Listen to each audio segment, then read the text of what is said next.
Salut, ici Mathieu Blanchard, bienvenue au podcast Pas sorti du bois. Mesdames,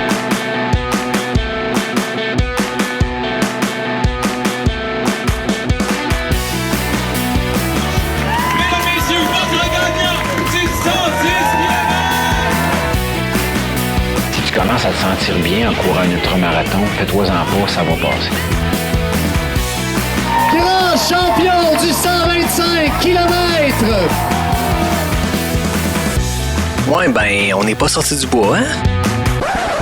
Je prends une petite minute avant de commencer l'entrevue avec Mathieu Blanchard pour remercier NAC, qui est mon partenaire pour cet épisode. NAC a récemment sorti une nouvelle gamme de barres Ultra Énergie et pour vrai, c'est un game changer. C'est des produits qui sont faits par des athlètes d'endurance, pour des athlètes d'endurance, puis ça paraît. Écoutez, sont moelleuses, sont délicieuses, puis ils se digèrent super bien pendant l'effort. Puis ceux qui étaient un peu rebutés par la poudre de grillon, ben sachez que plusieurs des nouvelles barres sont 100% vegan. Ben oui, je peux rester là à vous les vanter, mais il n'y a rien de mieux que du concret. Je parlais avec Nicolas Dan, qui est Community Manager pour NAC et qui était dans l'équipe de support de Mathieu en Gaspésie pour sa tentative de record sur le GR-A1. Il me disait que Mathieu consommait un shake de protéines NAC Ultra Recovery toutes les 2 heures, puis il mangeait entre 9 et 12 barres NAC par jour. En veux-tu du concret? En blas. NAC offre à mes auditeurs un rabais de 15%. Donc, tu vas sur nacbar.com, tu choisis la saveur qui te tente, puis tu utilises le code promo pas sorti du bois, PASSORTIDUBOIS, tout en majuscule. Voilà, c'est tout. Merci NAC et bonne écoute. Bonjour tout le monde, bienvenue à ce 12e épisode de Pas sorti du bois. Aujourd'hui, je suis en compagnie de quelqu'un qui n'a pas besoin de présentation, je pense, dans le monde de l'ultra, dans le monde de la course en santé ou même dans le monde de l'aventure au Québec. Donc, Mathieu Blanchard, bienvenue à Pas sorti du bois. Salut Yannick, merci pour l'invitation. Au plaisir d'échanger avec toi aujourd'hui. Ben oui, c'est super cool. En fait, on est en entrevue par Zoom, bien sûr, parce que c'est la pandémie, mais aussi parce qu'on est dans deux continents différents. Tu es en France présentement, je suis au Québec. Dis-moi, qu'est-ce que tu fais en France présentement? Alors effectivement, je suis en France, dans le sud de la France, dans mes maisons familiales actuellement. Je suis rentré en France fin août parce que j'ai participé à un TV show l'année dernière. En fait, j'ai tourné l'année dernière et puis le TV show est en train d'être diffusé actuellement sur les chaînes de télé françaises.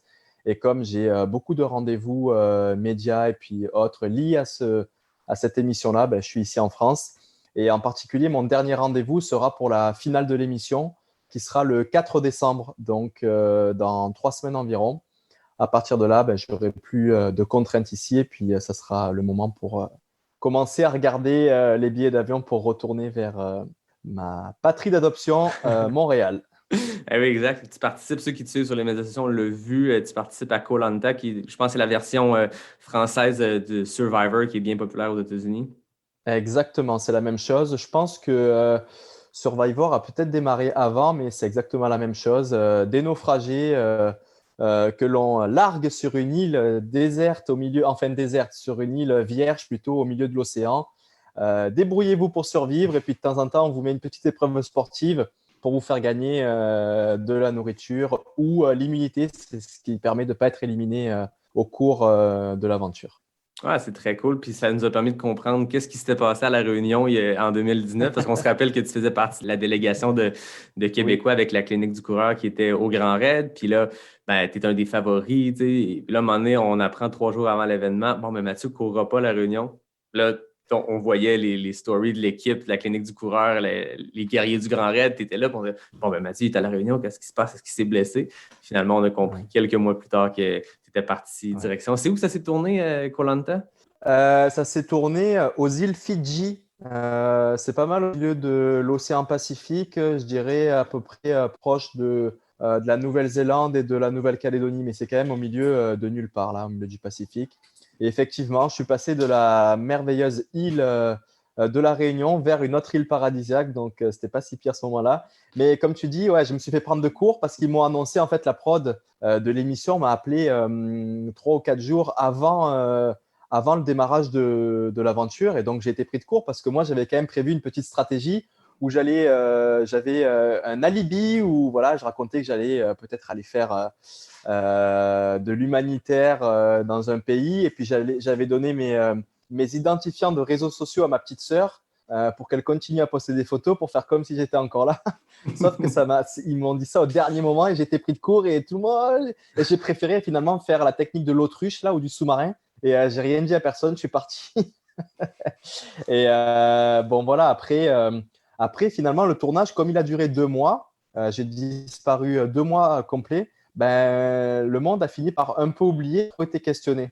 En fait, quand j'ai réouvert mon cellulaire 2 mois après, parce qu'on on me l'avait pris et puis on me l'avait éteint, il y avait beaucoup de questions sur où t'es, qu'est-ce que tu fais, on t'a pas vu au départ de la diagonale, mais j'ai pas répondu, là, j'ai rien dit, je me suis dit c'est bon, ils ont oublié, et rendez-vous pour une autre édition plus tard à la diagonale. Ben oui, exactement, c'est partie remise. Cette année, ça n'a pas eu lieu. Tu n'étais pas supposé la faire, je pense, en 2020, la diagonale. Non, je ne l'avais C'était pas pas mis ton au calendrier. programme. Je l'avais pas mis au programme parce que je suis en train de vraiment me questionner. J'ai envie de faire quelque chose sur l'UTMB avant la diagonale parce qu'aujourd'hui, il y a une densité de bons coureurs. La densité est plus forte à l'UTMB qu'à la diagonale parce que malheureusement, la course est sortie du circuit Ultra Trail World Tour. Et donc, il y en a qui l'ont fait. Je sais que François Den l'a fait. D'autres l'ont fait de faire les deux courses, mais aujourd'hui, je crois que si tu veux perdurer dans ce sport, c'est pas forcément une bonne idée d'enchaîner un UTMB et une C'est diagonale rapide quand même. Hein, dans une même saison, il y a 1 mois et demi. Alors François a réussi à gagner les deux d'affilée, mais C'est derrière, il François. a dit, voilà, non, mais il avait quand même dit que c'était une grosse erreur et qu'il ferait jamais plus ça parce qu'il avait mis beaucoup de temps à s'en remettre et ça lui avait fait mal. Non, c'est ça, Donc, c'est des courses qui sont rapprochées, puis c'est des courses que le ouais, coefficient de difficulté est grand. J'avais vu aussi que Kylian avait dit ça un peu après qu'il avait fait Western UTMB, qui a un peu le même délai entre les deux, mais oui, Western versus Diagonale versus UTMB, c'est différent comme course, mais il avait dit la même chose, il avait enchaîné, il avait gagné les deux, c'est Western ça. UTMB, mais c'est ça, C'est c'est ça. lourd pour le corps. Là. Et donc 2020, j'avais l'UTMB au programme et puis donc pas la diagonale. Mais c'est sûr que c'est dans ma bucket list des courses à faire dans ma carrière d'ultra-trailer, c'est certain. Ben oui, j'en doute pas. Puis on parlait de la saison 2020, puis c'est surtout de ça que je voulais parler aujourd'hui parce que tu participes à beaucoup de podcasts, puis je vais vouloir que tu te présentes pour ceux qui te connaissent moins, mais ceux qui veulent connaître toute ton histoire, je voudrais pas te faire répéter. Moi, j'aime ça quand je reçois des invités, aller écouter ce qu'ils ont fait avant, voir les entrevues, que ce soit radio, podcast ou même écrite, pour pas faire répéter les mêmes histoires, puis un peu que mon balado, mon épisode avec toi, ben, complète l'offre de service. Si quelqu'un veut voir qu'est-ce que je peux lire, qu'est-ce que je peux entendre Ouais. sur Mathieu. Puis il y a le podcast des machines qui est animé par Stéphanie Simpson que j'ai reçu à l'épisode 10 qui est un super bel aperçu de ton parcours de la Guadeloupe à la France, au Québec, jusqu'à ta carrière d'ultra-trailer. Fait que je ne vais pas vouloir te faire répéter ça. Puis je vais vouloir qu'on tombe rapidement dans le vif du sujet puis qu'on parle de ton année 2020, de ton GR A1. Mais avant toute chose, j'aimerais ça quand même que tu te présentes brièvement qui est Mathieu Blanchard, le coureur, l'aventurier. Ouais, bon, je vais le faire rapidement parce que effectivement, dans la communauté de Québec, j'ai fait quelques podcasts et puis c'est sûr qu'on répète souvent la même chose. Mais ben, moi, je suis originaire de la France là, voilà. Et puis bon, mes études m'ont conduit à avoir un diplôme d'ingénieur un jour là, vers l'âge de 22 ans. Donc, l'opportunité professionnelle m'a amené à déménager au Québec en 2014, donc pour un poste en tant qu'ingénieur dans une firme de génie conseil dans le domaine de l'énergie. Et puis, c'est sûr que les années d'études d'ingénierie en France, je ne sais pas si c'est la même chose au Canada ou au Québec, mais disons que c'est assez festif. Tu quittes la maison, le cocon familial, tu te retrouves tout seul dans un appartement dans une grande ville. Voilà, donc c'est assez festif. Et puis ensuite, j'ai été en région parisienne et puis j'ai continué sur cette dynamique-là. Et donc, en arrivant à Montréal, je me suis dit, bon, il serait peut-être temps de se remettre un petit peu plus sérieusement au sport parce que c'est ce qui m'anime quand même fortement depuis toujours. Et donc, en attendant de trouver le sport qui allait bien aller, je suis allé courir et puis finalement, c'est devenu mon sport de prédilection et non pas mon sport de transition. Voilà, j'ai navigué entre la course sur route et puis plus tard la course de trail. Et puis aujourd'hui, je peux dire que je suis spécialiste, enfin, que je me spécialise dans le trail et dans les courses d'ultra-distance, donc dans les courses de longue distance qui peuvent aller on ne sait pas trop là, mais de 40 à 100, à 160 km. Il y en a certaines qui font 300, mais voilà, c'est un petit peu dans ce monde-là que j'évolue. Et la petite nouveauté, c'est que jusqu'à, disons, début 2020, j'étais plutôt focusé sur uniquement les compétitions. Il y a plusieurs dimensions et plusieurs sphères dans le monde de l'ultra-trail. Et j'étais plutôt focusé sur les courses à proprement parler, les compétitions au Québec, au Canada et à l'international. Mais j'ai toujours eu cette inspiration et cette idée dans un coin de ma tête d'un jour aller essayer mes capacités de coureur en nature autrement que par la course en elle-même. Et puis, c'est sûr que j'ai lu tout un tas de livres, j'ai écouté tout un tas de podcasts et de vidéos documentaires, et puis comme celle, par exemple, de Kilian qui a traversé les Pyrénées, François Den, dont je parlais en introduction, qui a fait le John Muir Trail. Et puis, j'ai toujours été intéressé par cette dimension-là aussi, qui était plus aventure, non cadrée. Je ne l'ai pas fait jusqu'à 2020. Pourquoi ? Parce que je pense que je suis encore assez, entre guillemets, nouveau dans ce sport. Et lorsque tu reçois des invitations pour compétitionner sur des courses à l'international dans des endroits fous, et puis tu sais, j'ai ma bucket list de courses, mais j'ai jamais été capable de dire non. Non, je ne veux pas venir à ta course parce qu'il faut que je prépare une aventure quelconque personnelle. Et finalement, quand en début de saison, tu acceptes toutes ces courses, qu'après que tu prends un petit peu de recul, tu regardes ton calendrier, tu fais, mais oups, là j'ai une course à tous les 2 mois ou à tous les 3 mois. Et donc, c'est totalement impossible d'intégrer quelconque aventure au milieu de tout ça. De par la préparation des courses, la récupération, c'est totalement impossible. Et finalement, la pandémie Covid qui nous est tombée dessus cette année a été l'occasion et puis je dirais même plus l'opportunité de le faire. Donc voilà, aujourd'hui, je me considère aussi comme coureur d'ultra-trail qui commence à explorer le monde de l'aventure et des FKT et tout ça qui sort du cadre de course. J'ai énormément aimé les quelques aventures que j'ai pu faire cette année et ce qui fait que ça m'a fait prendre conscience de nouvelles ambitions et donc il se peut que mes plannings des années qui viennent vont être un petit peu différents par rapport à ceux que j'imaginais pour justement laisser un petit peu plus de place à cette sphère plus aventure que course. Ouais, puis comme tu dis, on le voit, il y a beaucoup d'ultra-trailers de tous les niveaux qui combinent un peu les compétitions organisées, les courses de l'Ultra Trail World Tour, puis en parallèle, ce genre d'aventure-là, tu sais, Kilian le fait quand il a mis sa carrière quasiment un peu sur pause pour faire son projet Summits of My Life, puis faire des ascensions. François Den le fait beaucoup, puis on a vu Anton le faire. Il y a plein de coureurs élites qui font ces aventures-là de FKT, de plusieurs jours de course en autonomie, puis je pense que ça se combine bien peut-être un calendrier de course. En fait, Yannick, si tu regardes bien, il n'y en a pas tant que ça qui le font. Tu sais, vraiment là, ça serait dur. Moi, je pense que je ne serais même pas capable là, de t'en citer, tu sais, pour les 10 doigts de la main, là, 10 personnes. Je ne crois pas que je serais capable de t'en citer parce que souvent, les athlètes de haut niveau sont vraiment dédiés aux courses en compétition. Pourquoi ? Parce qu'aujourd'hui, c'est des personnes qui sont professionnelles, qui vivent de ça et leurs sponsors veut les voir courir et faire des bons résultats sur les courses. Et il n'y a pas encore trop ce support et cette poussée venant des sponsors pour les athlètes élites d'aller faire des FKT. C'est quelque chose de nouveau. On entend parler de ça depuis pas si longtemps, même si ça existe depuis longtemps.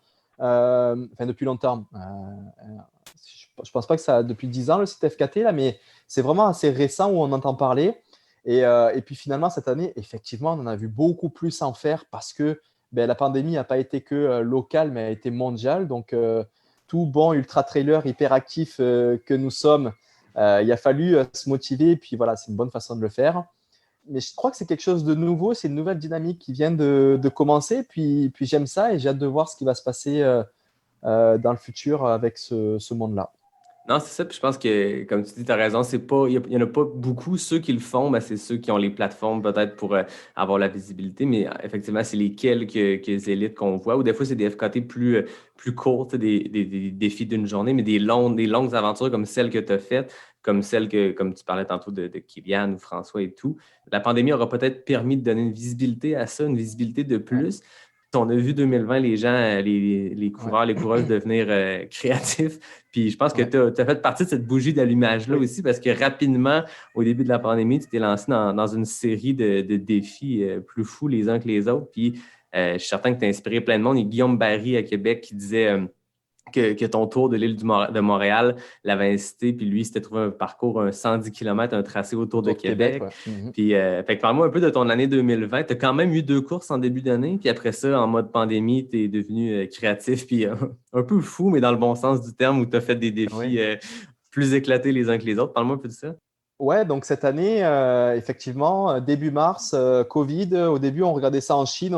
Je me souviens, je roulais sur l'A20 entre Montréal et Québec. J'étais avec mes amis dans l'auto et on allait se faire combien souvent? On se loue un chalet quelque part dans le bois et puis on reste là 2 jours, on va courir et puis on rentre. Et là, je me souviens, on regardait sur notre cellulaire des vidéos de la Chine en train de construire un hôpital de 1000 lits il y avait des dizaines et des dizaines de tractopelles de toutes les couleurs qui creusaient le truc et on disait, mais oh là là, qu'est-ce qui se passe en Chine? C'est fou là-bas, tout ça. Et puis mais c'est fou, on était tellement loin de s'imaginer que ça allait nous arriver, mais c'était peut-être le mois de février, ça, tu vois. Et puis un mois plus tard, bam, ça nous tombe dessus. Et donc, c'est sûr que le projet, en fait, les 2 projets là, le Tour de Montréal et le GRA1, je les avais en tête depuis longtemps. OK. On a dit qu'avec les FKT, on peut faire des aventures d'une journée et on peut faire aussi des aventures qui peuvent durer 40 jours, comme l'Appalachian Trail. Ça prend une quarantaine de jours pour ceux qui l'ont fait au plus vite. Et donc, ça prend quand même du temps à organiser et puis s'y préparer, le faire derrière de la récupération. C'est difficile de l'intégrer dans une série de courses. Et donc, moi, au moment où il y a eu la pandémie, c'est sûr que j'étais un petit peu triste parce que j'avais un calendrier 2020 qui était vraiment chargé et puis beau et qui me donnait envie de me dépasser pour cette année-là. En plus, c'était une année particulière parce que j'avais vraiment trouvé un équilibre de vie avec mon travail à la clinique du coureur qui me permettait d'organiser mon emploi du temps pour m'entraîner comme je le souhaite. Et puis, je sentais que je progressais énormément. Tu vois, j'avais commencé une première Ultra Trail World Tour en Nouvelle-Zélande qui s'était super bien passée. J'avais des sensations vraiment bonnes et je le sentais bien. Donc, c'est sûr que j'étais un petit peu triste au début. Mais comme j'avais ces petits projets-là en tête, très vite, tu vois, j'ai dit, bon, c'est bon, c'est l'année, je vais le faire. Je n'ai pas pensé tout de suite au GRA1 parce que lorsqu'ils ont lancé confinement pandémie, ils ne nous ont pas trop dit combien de temps ça allait durer. Hein. Le Québec va être en pause pour 1 mois, 2 mois, on ne savait pas trop. Donc, voilà, la facilité, c'était de commencer par faire ce Tour de Montréal. Mais c'était vraiment particulier parce que déjà, de une, j'avais un petit peu peur de le faire parce que courir 125 kilos à plat sur asphalte, je n'avais jamais fait ça. Je sais que ça fait très, très mal. Donc, j'avais quand même peur de l'échec. Donc, c'est la première raison pour laquelle je n'avais pas trop communiqué sur ce projet-là. Et la deuxième, c'est que ce n'était pas très clair au niveau confinement, ce qu'on avait le droit de faire, pas de faire. Dès qu'on allait dans la rue, alors qu'on avait le droit d'aller faire nos épiceries, les gens ils nous regardaient mais qu'est-ce que tu fais là? Donc, tu vois, je voulais le faire un peu low-key là. Et donc, je me suis entraîné, je crois, peut-être 2 semaines maximum où je faisais que de l'asphalte à plat, des longues sorties hyper lentes.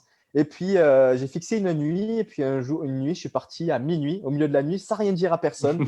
J'avais juste dit à un pote pour me rejoindre sur la dernière partie du parcours, de me rejoindre pour m'accompagner en vélo. Et puis voilà, je suis parti et ça l'a fait. Et puis, ça a été le lancement de toute une série derrière de projets. Parce que, comme tu dis, il y a eu quand même une retombée très positive dans le partage de ce truc-là, parce que tout le monde était hyper anxieux, voilà, triste de la situation que l'on était en train de vivre. Et puis, ça a eu un bel écho, ça a bien résonné dans la communauté des coureurs. Puis, j'ai eu beaucoup de messages de positivisme, de voilà, ouais, c'est cool, c'est vrai qu'il faut qu'on continue à se bouger, il ne faut pas rester en statu quo, attendre que ça passe. Il y a des trucs à faire dans notre petit jardin de Montréal ou du Québec. Et puis, derrière, comme tu l'as dit, il y a des gars comme Guillaume qui ont fait le Tour de Québec. Moi, je sais qu'après, il y en a quelques-uns aussi qui se sont lancés dans le Tour de l'île de Montréal. Donc, voilà, c'était cool de voir que l'écho était plutôt positif, plutôt que des jugements du style « Mais pourquoi tu as fait ça? Tu aurais pu te mettre en danger. » Puis nanani et Covid. Donc, c'était cool. Et donc, voilà. Après, derrière, très vite, j'ai dit « Là, maintenant, c'est GRA1. Je peux le faire. » Quand ils ont dit que le Covid allait durer… En fait, ce n'est pas vraiment que le Covid allait durer plus longtemps, ça, on ne savait pas. Mais c'est que toutes mes courses… elles prenaient la décision de s'annuler les unes derrière les autres. Parce que comme c'est des grosses courses, celle à laquelle j'étais inscrite, qui sont des courses de l'Ultra Trail World Tour, ces courses-là ne peuvent fonctionner que avec elles sont internationales, donc c'est des coureurs qui viennent du monde entier. Et si c'est que des coureurs locaux, ça ne fonctionne pas, ces courses-là. Donc, ça a été très vite pour qu'ils les annulent toutes, jusqu'à l'UTMB aussi qui a annulé assez tôt. Et donc, je me suis dit, bon, ben là, c'est bon, ça y est, c'est clairement l'occasion de faire ce GR. Et donc, voilà, j'ai aligné derrière les étapes et puis la préparation pour y aller, quoi. Non, c'est ça. Puis je pense que, comme tu dis, ton Tour de Montréal était dans le début de cette pandémie-là. Puis au moment où on ne savait pas trop si on pouvait courir ou pas, moi, je me rappelle, j'avais fait un défi, pas comparable, mais j'avais fait un défi de monter la pente douce à Québec, qui est une pente qui, il l'appelle la pente douce, mais qui n'est pas si douce, c'est de faire un bon dénivelé puis de faire un 50K en faisant en répétition. Puis j'ai eu l'attention des médias généralistes aussi, Radio-Canada et tout, qui voulaient me parler. Puis le message était, donnons un peu de positif, puis disons aux gens qui peuvent bouger, oui, le système de santé est engorgé, puis c'est pas nécessairement responsable d'aller se pitcher dans les trails, dans des aventures dangereuses où on pourrait se blesser, embourber le système de santé, tout ça. Mais au-delà de ça, on n'a jamais eu, ça n'a jamais été défendu de courir puis de faire de l'exercice, que ce soit individuel ou en petit groupe à distance réglementaire. Fait que ça envoie un message positif. Puis je me rappelle que ton défi avait été un peu qui avait lancé tout ça, avait envoyé aussi ce message positif-là. C'était pas tant pour la performance qui était exceptionnelle. 125 km autour de l'île de Montréal, ça tape l'imaginaire. Les gens connaissent la carte géographique de Montréal, la forme de l'île, puis là, tu vois un segment qui passe tu passes ton Strava, puis là, tu vois un segment qui est exactement cette forme-là. Le tour, ça tape l'imaginaire. Ah oui, ça tape l'imaginaire, puis la performance est impressionnante. Tu as fait ça en 10h29, tu es collé sur 5 minutes du kilo de moyenne totale. Mais je pense qu'au-delà de ça, c'est le message que ça envoie. Là. C'est ça, mais c'est 100% ça, tu as bien pointé. L'idée, c'était vraiment ça. Je suis un petit peu quelqu'un par nature qui est, je dirais, rebelle, un peu rebelle et résistant parfois à ce type d'obligation que nous a imposé le gouvernement. Je le comprends tout à fait, mais j'ai voulu faire passer plus un message d'espoir que l'on peut aussi continuer à être heureux et s'amuser dans nos activités respectives et nos passions. Moi, en l'occurrence, c'était la course à pied dans notre jardin parce qu'en fait, le Covid nous interdisait de sortir de l'île de Montréal, donc il fallait le faire là. Mais donc, je respectais la loi, mais aussi, il faut faire attention. Je lance dans quelque chose comme ça où ça va être suivi, ça va avoir un certain écho. Il faut, comme tu dis, il ne faut pas se mettre en danger parce que le système des hôpitaux est engorgé et je pense que ça serait très mal vu à ce moment-là de se retrouver une jambe brisée parce qu'on a descendu une trail à fond aux hôpitaux. Et puis, donc, c'est la raison pour laquelle j'ai commencé aussi par faire ce projet-là autour de Montréal parce que clairement, en courant sur l'asphalte tout autour de Montréal, on ne risquait pas grand-chose à part d'être trop fatigué, de rentrer chez soi discrètement en métro. Voilà, non, c'est ça. Puis, comme tu dis, pour un coureur élite, faire 125 km sur asphalte, le seul risque, c'est une blessure de coureur qui ne te mènera pas à l'hôpital, qui va peut-être faire qu'après 70 km, tu vas appeler un pote, tu vas dire tu peux plus courir. Mais le danger est moindre que, comme tu dis, moi, je me rappelle au début, j'étais allé faire une sortie de trail, puis après, je m'étais fait dire j'ai fait t'as raison, j'aurais pu me blesser, puis c'était pas une sortie dangereuse, mais dans le début, on savait pas trop c'était quoi les règles, mois de mars et tout, puis de cette réalisation-là que d'aller se pitcher seul dans un sentier, descendre quelque chose, se casser une jambe, là, on a un impact sur le système de santé, tout ça. Mais... Après, comme on va en parler après sur le GR, mais le GR, il n'y avait pas de temps déjà qui avait été fait. Et puis le Tour de Montréal, ça n'avait jamais été fait aussi. Il y avait des coureurs qui l'avaient fait à relais, donc c'est pas comparable. Je ne pouvais pas me baser sur ces temps-là. Mais personne ne l'avait fait tout seul. Donc, puisque je n'avais pas de temps de d'endurance, je n'avais pas de pace duquel partir. Donc, je suis parti sur un pace qui, pour moi, est confortable. Là. Donc, autour de 12 km/h. Avec une température assez fraîche, pour moi, c'est tenable. Même si j'ai beaucoup souffert à la fin, mais voilà, c'est assez correct. Puis, j'ai même pris le temps souvent de m'arrêter j'ai croisé des animaux là, pour regarder ça, pour regarder quelques paysages. Tu vois, si vraiment j'étais allé pour la performance, j'aurais pris plus de risques sur mon pace et puis je ne me serais pas arrêté pour observer les petits animaux du Tour de Montréal. Voilà. Ouais, puis je pense que ça fait partie du plaisir de ce sport-là. Puis je t'entendais dire à un autre micro que tu racontais qu'un ultra-trail en Guatemala, tu étais sur les rives, sur les flancs d'un volcan en éruption. Puis tu as pris du temps, tu étais en première place, tu étais en mode compétition, puis tu avais pris le temps de le regarder. Puis je pense que ça, c'est de quoi qui est fait partout, qu'on entend moins peut-être des élites. Mais moi, je me rappelle à l'ultra-trail Arikana, en plein milieu de la nuit, à un moment donné, je courais avec un gars, puis on s'est dit, on ferme nos frontales, puis on regarde le ciel. Oui, c'est une compétition, mais ça fait partie, je pense, du bonheur de courir, d'arrêter, de voir un animal. Mais je Je le fais très souvent dans mes courses. Et d'ailleurs, ce petit move que tu viens de dire, là, de s'arrêter en plein milieu de la nuit, au milieu d'une trail et d'éteindre la lampe frontale, je le fais pratiquement à toutes mes courses. Dès que je vois, à condition qu'il y a un ciel à peu près dégagé, qu'il n'y a plus d'arbres au-dessus, souvent je m'arrête, j'éteins et j'observe le ciel. Et en général, quand tu es sur des courses de trail comme ça, tu es au milieu du bois, au milieu de nulle part, loin des pollutions lumineuses. Et c'est là que tu vois les plus beaux ciels.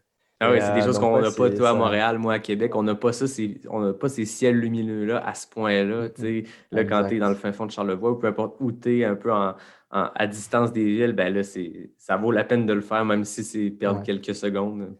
Ouais. Tu l'as fait cette année à l'UTHC, c'est ça? Ouais, c'est ça. Au tout début, on part à 2 h du ouais. matin, puis c'est un moment en plus que on voit les images mythiques de l'UTMB où tu as des lignes de lumière parce que tu as 1000 coureurs en train de faire le même col. Ouais. Puis c'était un peu la même chose parce qu'en début de parcours, le pack n'est pas séparé, fait qu'on était peut-être 175 coureurs. Puis quand on a fermé, on a vu ça exactement on montait le mont du lac à l'Empêche, puis ça valait la peine d'arrêter. Puis rendu là, on profite c'est de des bons la moments. vie. C'est ça qui est cool dans les ultras, c'est que les durées sont tellement longues que tu arrives en 11h24 ou en 11h27, on s'entend que ça ne change rien. Donc, voilà. Et puis même pour ceux qui courent un petit peu plus devant, en général, les écarts, ce n'est pas de quelques minutes, de 1 ou 2 minutes entre le premier et le 10e. Il peut y avoir des gros écarts. Donc, c'est sûr que c'est ça qui est beau dans notre sport aussi. On peut aussi profiter de l'environnement. Tant qu'à y être, surtout que quand tu parlais tantôt que tu avais un beau calendrier 2020 avec des courses un peu partout dans le monde et tout, il faut en profiter. Puis je pense que de ce que j'ai entendu, de ce que j'ai lu sur toi aussi, c'est que tu es un voyageur, c'est le fun de te suivre pour ça parce que tu cours, mais tu profites un peu de la course, de ce sport-là pour joindre ça à des aventures, à des voyages. Puis je pense que la course 100%, permet ça. C'est notre sport permet ça là. C'est en général. Les courses de trail se font pas au milieu d'une ville polluée en général. C'est dans les organisateurs choisissent les zones, lieux naturels les plus sauvages et les plus beaux pour y organiser leurs courses. Donc en général, on n'est pas déçu. Et effectivement, ce qui est aussi un peu frustrant dans notre sport, c'est que lorsque l'on arrive à destination, on a envie de voyager, de découvrir, mais on ne peut pas trop parce qu'il faut préserver nos petites jambes qui vont aller souffrir sur la course. Et derrière, disons les 2-3 jours qui suivent, on est complètement pété et puis on n'a pas envie non plus d'aller marcher, tout visiter. Donc, c'est sûr que quand on a un petit peu plus de temps et puis un emploi du temps pour s'organiser, pour partir 2-3 semaines sur place, c'est le combo parfait pour à la fois faire la course et puis profiter du lieu et d'une vision plus de voyageur, je dirais. Ah, exactement. Puis je pense que même pendant les courses, ça permet d'aller à des endroits où les touristes n'ont pas nécessairement accès. Tu sais, oui, les courses les plus populaires, ou un UTMB, tu passes sur un sentier qui peut être fait par les marcheurs et tout, mais il y a bien des courses que tu es vraiment profondément dans la forêt ou dans la jungle ou peu importe. Puis il n'y a que pendant la course que tu peux aller à cet endroit-là. Tu sais, il y a des portions qui passent sur des terrains privés, tout ça. Fait qu'il faut savoir en profiter, puis d'en prendre plein les yeux, puis de s'amuser aussi là-dedans. Non, et puis souvent, une course, c'est pas forcément. Tu as beaucoup de courses qui ne sont pas, comment dire, tu sais, où tu reviens au point initial. C'est un point A à un point B. Voilà. Et donc, pour organiser ça, quand tu es voyageur, c'est hyper compliqué. Ah oui. Parce que quand tu vas à un point et que tu arrives à l'autre, comment tu fais pour revenir? Des fois, tu as des pays où il n'y a pas de système de bus. Donc, il n'y a que dans le cadre de la course que tu peux finalement parcourir l'intégralité du sentier parce que l'organisation le permet. Ah, c'est ça, exactement. Fait que ça continue sur ton année 2020 suite à ce tour de l'île de Montréal-là en avril, tu t'es lancé sur le Mont-Royal. C'est ça, mais alors le Mont-Royal, c'est venu après. C'est pas quelque chose qui avait été dès le début imaginé. Comme je te dis, les deux projets que j'avais en tête depuis quelques mois, voire années, là, c'était le Tour de Montréal et le GR, parce que j'avais le Tour de Montréal, c'était comme tu l'as dit, c'était symbolique. Je voulais tracer le bord de l'île. Puis 125 km, c'était pas non plus une distance qui était impossible à faire pour un coureur d'ultra. Et puis le GR, ça avait été inspiré par tous les récits que j'avais pu lire, notamment ceux de François et Kylian qui m'ont beaucoup inspiré avec ça. Et puis donc, eux ont fait des GR aussi, dont le GR20 en France. Et puis donc, je tapais un petit peu les GR, les plus beaux sentiers de randonnée, les plus mythiques en Amérique du Nord. Voilà. Et puis, je tombais toujours sur les mêmes trucs. C'était le PCT, là, Pacific Crest Trail, donc ouest américain, l'Appalachian Trail. Mais tu vois, c'était des projets, tu vois, je suis un peu nouveau là-dedans. Combien? 3000 km. Enfin, voilà.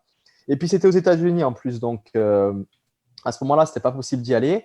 Et puis, voilà, en faisant mes recherches de quels sont les plus beaux, les plus longs, les plus sauvages sentiers, je suis tombé sur ce fameux GR nord-américain. Et puis, comme c'était le seul, eh bien, il était quand même assez mis en avant. Et bien voilà, la chance que j'avais, c'est qu'il se situait au Québec. Et voilà. Mais les GR, parfait. c'est ça, c'est une série de sentiers qu'il y a beaucoup en Europe et tout. Puis, Oui, si je alors me en trompe fait, pas, c'est labellisé en fait par la Fédération française de randonnée. C'est des gars qui viennent, des genres d'évaluateurs, et qui vont cocher quelques critères. Par exemple, il faut que ça dure plusieurs journées, il faut qu'il y ait des refuges, il faut qu'il y ait des toilettes, enfin, voilà, il y a tout un tas de critères à cocher qui fait qu'ensuite la Fédération française de randonnée labellise le sentier et le sentier rentre finalement après dans un réseau de sentiers. Et puis il y a beaucoup de randonneurs qui veulent faire la collection de tous les GR dans le monde. Donc ce GR-là se retrouve dans un réseau qui fait que ça le promouvoit. Et donc, ce qu'il y a, c'est que le GR québécois est beaucoup plus jeune, je dirais, puisqu'il a été labellisé, si mes souvenirs sont bons, en 2015. Mais la particularité qu'il a, contrairement aux autres GR, c'est qu'il est praticable dans son intégralité que l'été. Parce qu'à cause des conditions météo terribles que l'on a au Québec, bon, tu sais ce que c'est, hein, voilà. Et puis en Gaspésie, c'est encore plus hostile. Donc, tu sais, il y a des portions où encore au mois de juin, il y a encore de la neige et de la glace. Et même moi, quand je suis passé sur le Mont Albert, il y avait encore de la neige mi-août. Donc, c'est ça. Et ensuite, il y a aussi la chasse. Il y a de la chasse au gros gibier dans ces zones-là, dans le parc de Matane. Je crois que c'est le parc où il y a plus d'orignaux. Et donc, tu n'as pas envie d'être là quand il y a la chasse au gros gibier. Puis, donc, la période de chasse est fermée uniquement. La fenêtre, je pense que c'est juin, juillet, août. Donc, juin, juillet, tu as encore de la chance d'avoir de la neige et de la grosse boue, et puis tu as des mouches qui te mangent jusqu'au sang. Fait que la meilleure fenêtre qui reste, c'est le mois d'août. Et donc, tout ça pour dire que c'est un GR qui n'est pas si connu que ça, parce qu'il est difficile. Il est difficile, la fenêtre est serrée. Et donc, ce qui fait que voilà, il est un petit peu moins connu dans le monde. Et puis, donc, moi, j'ai dit, ça serait le moment d'aller l'essayer. Et puis, de le faire en courant, parce que personne n'avait fait en courant. Alors, on ne peut pas trop appeler ça un FKT parce que, en fait, il avait été déjà référencé sur le site FKT. Tes auditeurs, je pense qu'ils savent ce que c'est les FKT. Hein. Okay. Fastest Known Time, donc c'est courir d'un point A à un point B le plus vite possible sur un sentier hors course. Et il avait été référencé par un groupe de personnes qui l'avaient fait en fast packing, c'est-à-dire qu'ils l'avaient fait en… en fait, c'est un FKT, mais en autonomie totale. C'est-à-dire qu'ils ont leur tente, leur sleeping et puis leur nourriture dans le dos. Puis en fait, ce n'est pas totalement autonomie totale parce que sur un GR aussi long, sur un sentier aussi long, tu es obligé de te faire dropper de la nourriture. Donc, c'est self-supported là, dans les critères de FKT. Et ça fait qu'il l'avait fait en 19 jours, si mes souvenirs sont bons, tu vois, une vingtaine de jours. Et je me suis dit, 600 km, si je tiens entre 70 et 100 km par jour, moi, je peux le faire clairement en moins de 10 jours, à moins que vraiment, il y a quelque chose auquel je ne m'attends pas là, sur le sentier. Là. Il y a des trucs fous, il va falloir escalader avec des cordes de partout, même si ça existe sur ce sentier. Mais voilà, donc je me suis dit que je l'ai pas trop pris dans une optique de performance, tout comme le Tour de Montréal, mais plus dans une optique d'aventure. Il n'y avait pas tant de références, en fait. C'est que souvent, en fait, les FKT de Kylian ou de François, ou peu importe lesquels, ou l'Appalachian Trail, c'est que tu as des coureurs qui l'ont fait en mode course temps le plus rapide. Là, exactement. Tu avais un FKT de hiker. C'est ça. J'appuie bien mes propos par rapport à ça parce que la préparation va être totalement différente. Quand tu as des temps de référence et que tu sais à peu près sur une journée combien de kilomètres la personne qui a fait le record il a fait, à quelle heure il est arrivé, tu vas pouvoir te baser sur ces temps-là pour construire après autour ta stratégie, tu vois. Donc, c'est une approche complètement différente. Moi, je n'avais aucune référence, encore une fois, donc j'y suis allé un petit peu approximatif, quoi. Je suis plus allé dans une notion de temps que de kilomètres. Je me suis dit, OK, voilà, faut que j'aille du point A, qui est Matapédia, jusque la pointe de Forillon, point B, le plus vite possible. Maintenant, j'ai aucune référence, mais comment je fais pour le faire le plus vite possible? Ok, à quel moment je vais dormir? Est-ce que je dors à toutes les 3 heures, 1 heure? Est-ce que je dors à toutes les 5 heures, 2 heures? Est-ce que je dors à toutes les 10 heures? Tu vois, c'est ça. À quel moment je me ravitaille? Est-ce que je mange beaucoup le matin? Est-ce que je mange 3 fois dans la journée? Enfin, c'est hyper compliqué. Et donc, j'ai effectivement pris beaucoup de conseils avec ceux qui l'ont fait avant moi, là, les Karel Sabé, les Kylian et les François de ce monde, pour me donner un petit peu des conseils de comment ils avaient organisé leur aventure. Et finalement, c'était assez compliqué parce qu'ils avaient tous des approches différentes et un peu voire opposées. Donc j'ai dit, mais attends, mais qu'est-ce que je vais faire moi au milieu de tout ça? Et donc j'ai décidé de me dire, ok, je vais découper mon projet en tranches de 24 heures, qui est une journée, et je vais essayer d'être en mouvement, donc d'être debout, de bouger, marcher, courir, me ravitailler, entre 15 et 20 heures par tranche de 24 heures. Voilà, c'était ça mon but. Et puis essayer de tenir ce rythme-là le plus de temps possible. Et c'est ce que j'ai fait, c'est ce qui a fonctionné. Tu as une Voilà. équipe de support aussi, parce que je suppose que cette logistique-là de savoir à quel endroit l'équipe a accès à toi Ouais, et toi, tu as accès à eux. Parle-moi un peu de exact. l'organisation logistique de la chose avant qu'on parle de l'aspect Ouais. performance ou sportif de la chose. J'ai décidé de m'entourer d'une équipe de support, un crew là, pour ce projet, pour deux raisons. La première, c'est parce que moi, j'ai pas beaucoup d'expérience. En fait, j'en ai pas du tout dans ce type d'approche d'ultra trailer, c'est-à-dire de courir dans le bois des jours et des jours et des jours, sans ravitaillement à tous les 10 kilomètres ou une ligne d'arrivée ou un médecin qui va venir sortir, tu vois. Donc, ça me sortait un peu de ce que j'avais pour habitude et je trouvais que pour une première expérience de ce type, comme je suis quand même assez dur avec moi-même et que je veux réussir les choses, j'ai mis les chances de mon côté en me disant, OK, la première grosse aventure de ce type, je vais la faire avec un crew parce que ça va être plus facile. Clairement, ça va être beaucoup plus facile. Donc, c'est la première raison. Et la deuxième, c'est parce que, tu vois, c'était un peu cette situation pandémique, un peu morose, l'ambiance dans la communauté de coureurs. Et je me suis dit que c'était clairement cette aventure-là, il fallait qu'elle se fasse en équipe, en groupe, voilà, pour que ça soit OK, qui est un coureur qui soit un peu le fil conducteur et le fil rouge du projet, mais qui est surtout un road trip, tu vois, une aventure entre chums, qu'on s'amuse comme si on partait en vacances, tu vois, avec beaucoup de légèreté, faire le tour de la Gaspésie, comme beaucoup font, à s'arrêter dans les microbrasseries et toutes les crèmeries du coin. Et puis, c'est un petit peu pour ça aussi que je me suis entouré d'un crew.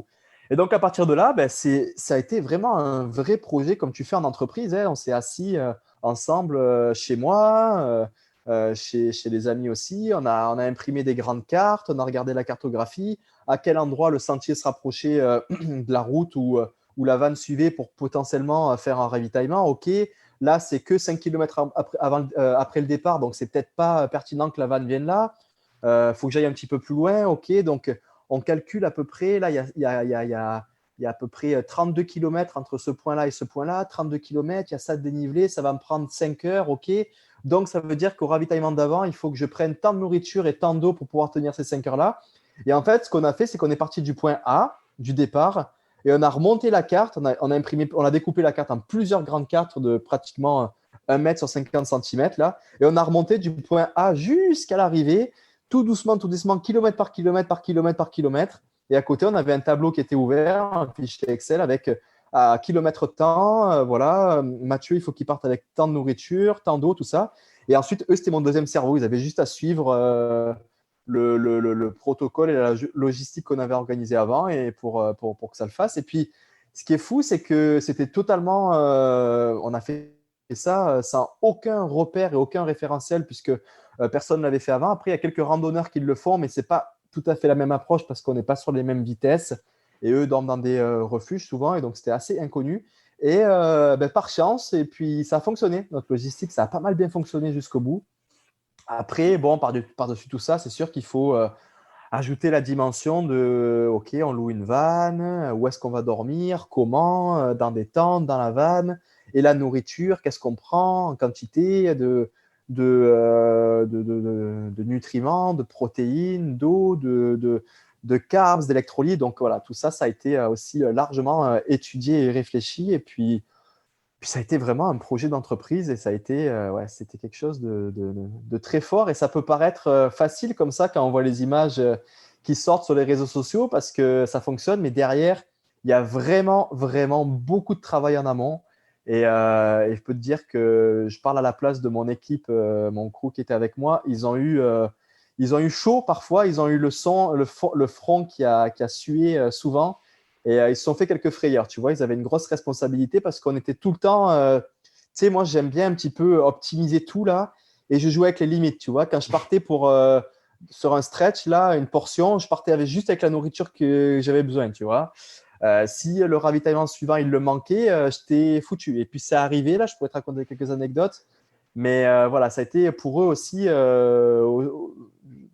je veux dire, pas aussi dur que moi, mais dans une autre dimension, ça a été très difficile pour eux aussi de suivre ce projet-là. Ben, certainement. Puis, je me rappelle, on s'était parlé, toi et moi, après le Gaspésia 100, la première épreuve qui était sur la plage, puis on jasait. Puis, je disais que moi, le lendemain, je ne faisais pas d'autres épreuves, je faisais que le 12 km sur plage. Ensuite, je faisais le crew pour un ami sur le 160. Puis, je me rappelle, tu m'avais carrément dit, ah, tu vas voir faire le crew, c'est pire que de courir.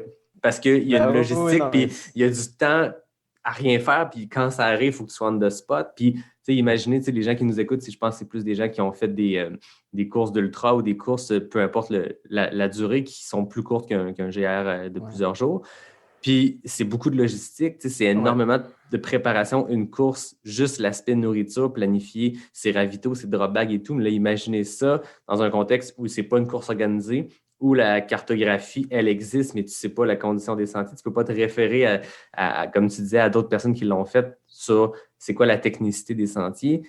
Il n'y a pas de drop bag, il n'y a pas de flag, il n'y a pas d'équipe. Tu sais, c'est de le faire vraiment seul avec ton équipe. C'est ça qui est complètement fou. C'est un peu comme de l'exploration, tu vois. Moi, je me suis clairement senti comme un explorateur, là, un explorateur de quelque chose de nouveau sur l'approche physique et mentale de parcourir ce GR.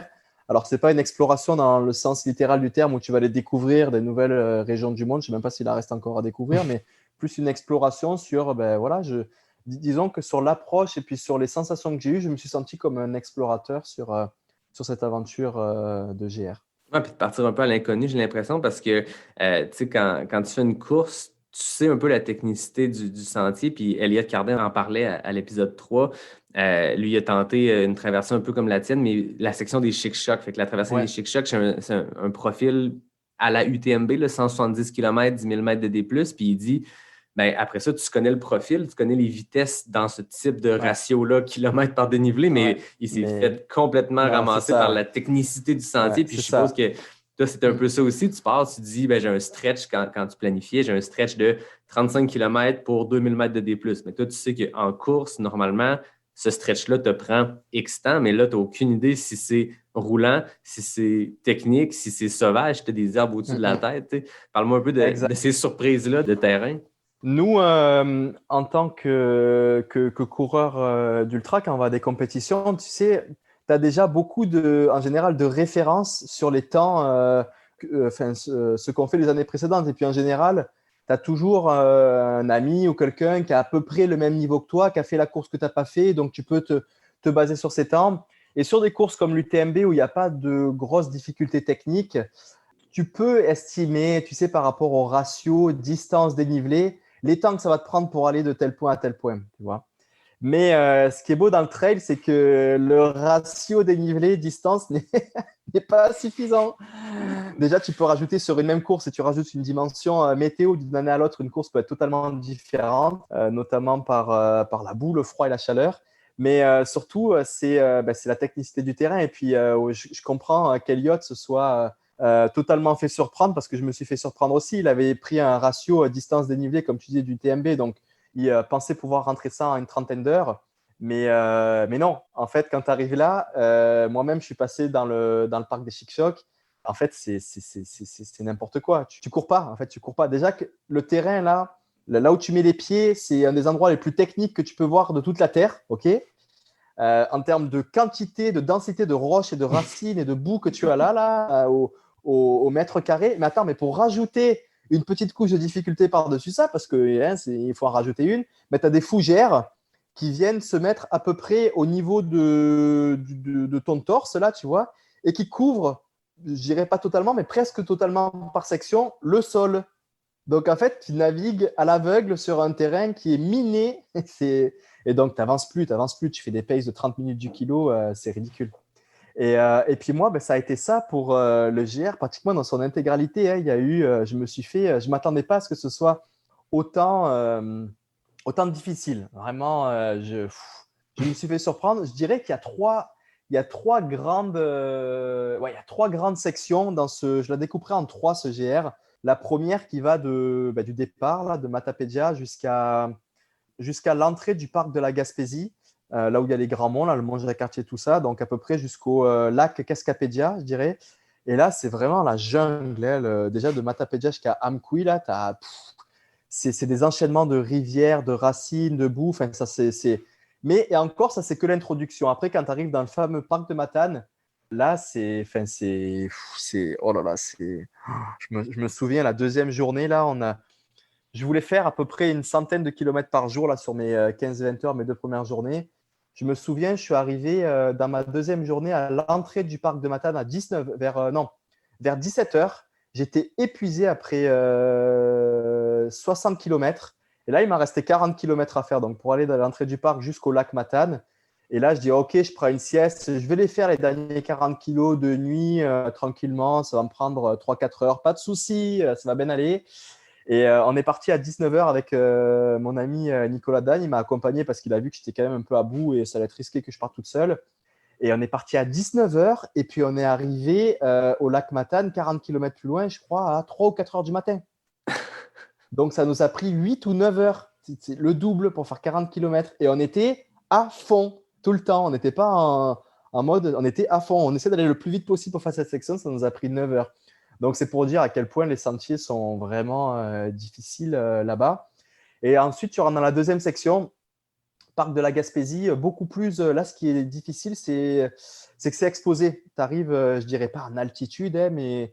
Dans une altitude où la végétation ne pousse plus, tu sais, tu es sur des déserts de roches là, et où voilà, c'est assez glissant. Quand tu es fatigué en plus, ta proprioception, ça glisse sur les roches. Et puis surtout, quand la météo se lève et qu'elle ne veut pas être de ton bord, la météo, là, c'est vraiment pas le fun. Tu vois. Ouais, puis c'est connu comme une section, les Monts-Albert, Mont-Jacques-Cartier, qui sont toujours très exposés à la température. Puis il y a des cocktails météo horribles. C'est ça. Et puis en règle générale, on a l'habitude d'aller là sur une randonnée d'une journée. Tu vois, tu arrives au pied du mont Jacques-Cartier. Bon, on te dit la météo est pas terrible là-haut. Tu dis, j'y vais quand même. Tu vois, tu manges bien le matin, tu es en pleine forme, tu y vas, tu as une grosse veste, tu as la forme, tu arrives à l'affronter, la tempête. Sauf que là, quand tu arrives là, tu as quoi? Tu as, je sais plus, 400 ou 500 km dans les pattes. Tu es épuisé, tu n'avances pas très vite et puis tu es habillé en coureur. Hein, voilà, ta journée, elle a commencé… moi, quand j'arrive sur le Jacques-Cartier, ma journée elle avait commencé au lac Cascapédia 50 ou 60 km plus tôt. Et donc, j'arrive là, je me prends une tempête incroyable. Et puis là, tout d'un coup, ça prend une dimension vraiment tout autre là, que si tu y allais sur une journée. Et ouais, ça a été terrible. Enfin, moi, j'ai vraiment eu peur ce jour-là pour ma santé, ma vie. Et ça a été quelque chose, quoi. Donc ça, c'est le fameux parc de la Gaspésie. Et ensuite, après le mont Jacques-Cartier, tu te diriges pratiquement tout droit pendant 30 km vers le village de Mont-Saint-Pierre qui est au bord du Saint-Laurent. Et là, ensuite, c'est la côte. C'est plus… voilà. Mais cette troisième section-là, puisque je découpe en trois, là, moi, je m'imaginais que ça allait être la plage, le sable et les vacances. Et bord de Saint-Laurent, on a tous fait cette route de bord de Gaspésie qui va jusqu'à Fourillon, qui est assez plate. Mais en fait, non, le sentier, lui… il ne se contente pas de longer le Saint-Laurent. Non, le sentier décide de plutôt re-rentrer dans les terres. Sauf que je ne sais pas si tu as été en Gaspésie là, faire le tour. Quand tu montes vers le nord, on a souvent les yeux qui regardent vers le Saint-Laurent. On dit, oh, c'est beau, les couchers de soleil, les queues de baleine, tout ça. Mais si tu regardes de l'autre côté terre, en fait, les montagnes, elles sont assez à pic quand même. Tu vois, elles sont vraiment raides et rapidement proches de l'eau. Et donc, le sentier, il fait que ça, il fait que monter. Mais à chaque fois, tu te prends un 300-400 de D+, tu redescends à l'eau, tu remontes, tu redescends. Et en 50 km, tu te prends des 2000 mètres de D+, assez rapidement dans une grosse chaleur. Voilà, c'est un peu la section surprise up and down, bien à pic, très chaud au bord du Saint-Laurent pour aller finir vers de Forillon. Effectivement, il n'y a pas de section plus facile. C'est 3 sections différentes découpées, mais c'est 3 sections La brutales. seule section facile, c'est la dernière portion, le parc de Forillon. Mais arrivé là, tu es tellement épuisé que finalement, tu ne la trouves pas si facile que ça. Mais non, c'est les 40 derniers kilomètres, je dirais que c'est les plus faciles. Mais ils se méritent. Hein. Il y a un combat avant pour s'y rendre à l'entrée de ce parc de Forillon. Non, c'est ça, c'est un périple. Voilà, et puis c'est vraiment, ça n'a rien à voir avec une course d'ultra trail à proprement parler dans un cadre de course. C'est vraiment rien à voir. Par exemple, un exemple concret, tu vois, la première journée, je me suis dit, OK, je pars pour 15-20 heures, à peu près avec le dénivelé qu'il y a, je vais réussir à me rendre jusqu'à Amqui, tu vois, il y avait à peu près 120 km. Mais déjà, tu te dis, en quelle dimension psychologique et mentale il faut que tu te mettes pour te dire, OK, ma première étape, une des étapes parmi d'autres, va être un 120 km. Il faut vraiment réussir à se mettre dans une optique où en fait, je ne sais pas comment dire, mais tu te dis que c'est pas grand-chose dans ta tête, tu vois, un 120 km, alors que c'est énorme. Tu sais, c'est un Arikana, là, il y avait 120 km pour 4000 mètres, c'est exactement la même chose. C'est un Arikana. Et puis, techniquement, je pense que c'est aussi difficile, voire plus, parce que tu as beaucoup de traversées de rivières où tu as l'eau jusqu'aux genoux, enfin, c'est quelque chose, puis tu es tout seul.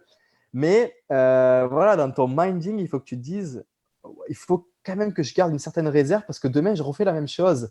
Et habituellement, ce qu'on fait, je pense que tu le fais aussi, dans une optique de mentale, c'est de découper la course en plusieurs sections. Tu sais, quand tu démarres, OK, tu vas visualiser un petit peu la ligne d'arrivée avec une bonne bière et puis les proches qui vont être là, mais tu ne fais pas que penser à ça tout le long, sinon tu n'y arrives jamais parce qu'aux premières difficultés, tu vas dire « Ah non, l'arrivée est trop loin », donc tu découpes en ravitaillement. C'est ce qu'on fait souvent, c'est facile. Prochain ravitaillement, j'y vais, quoi qu'il arrive, je suis fatigué, j'y vais, puis quand je serai en ravitaillement, je bois, je mange et puis je refais un point si je suis OK pour continuer, tu vois. Sauf que là, fallait que je me dise, OK, moi, mon premier stop, il est à 120 km, tu vois, avant la journée de demain. Parce que là, moi, ma ligne d'arrivée, c'est le parc de Forillon, là, il est à 650 km.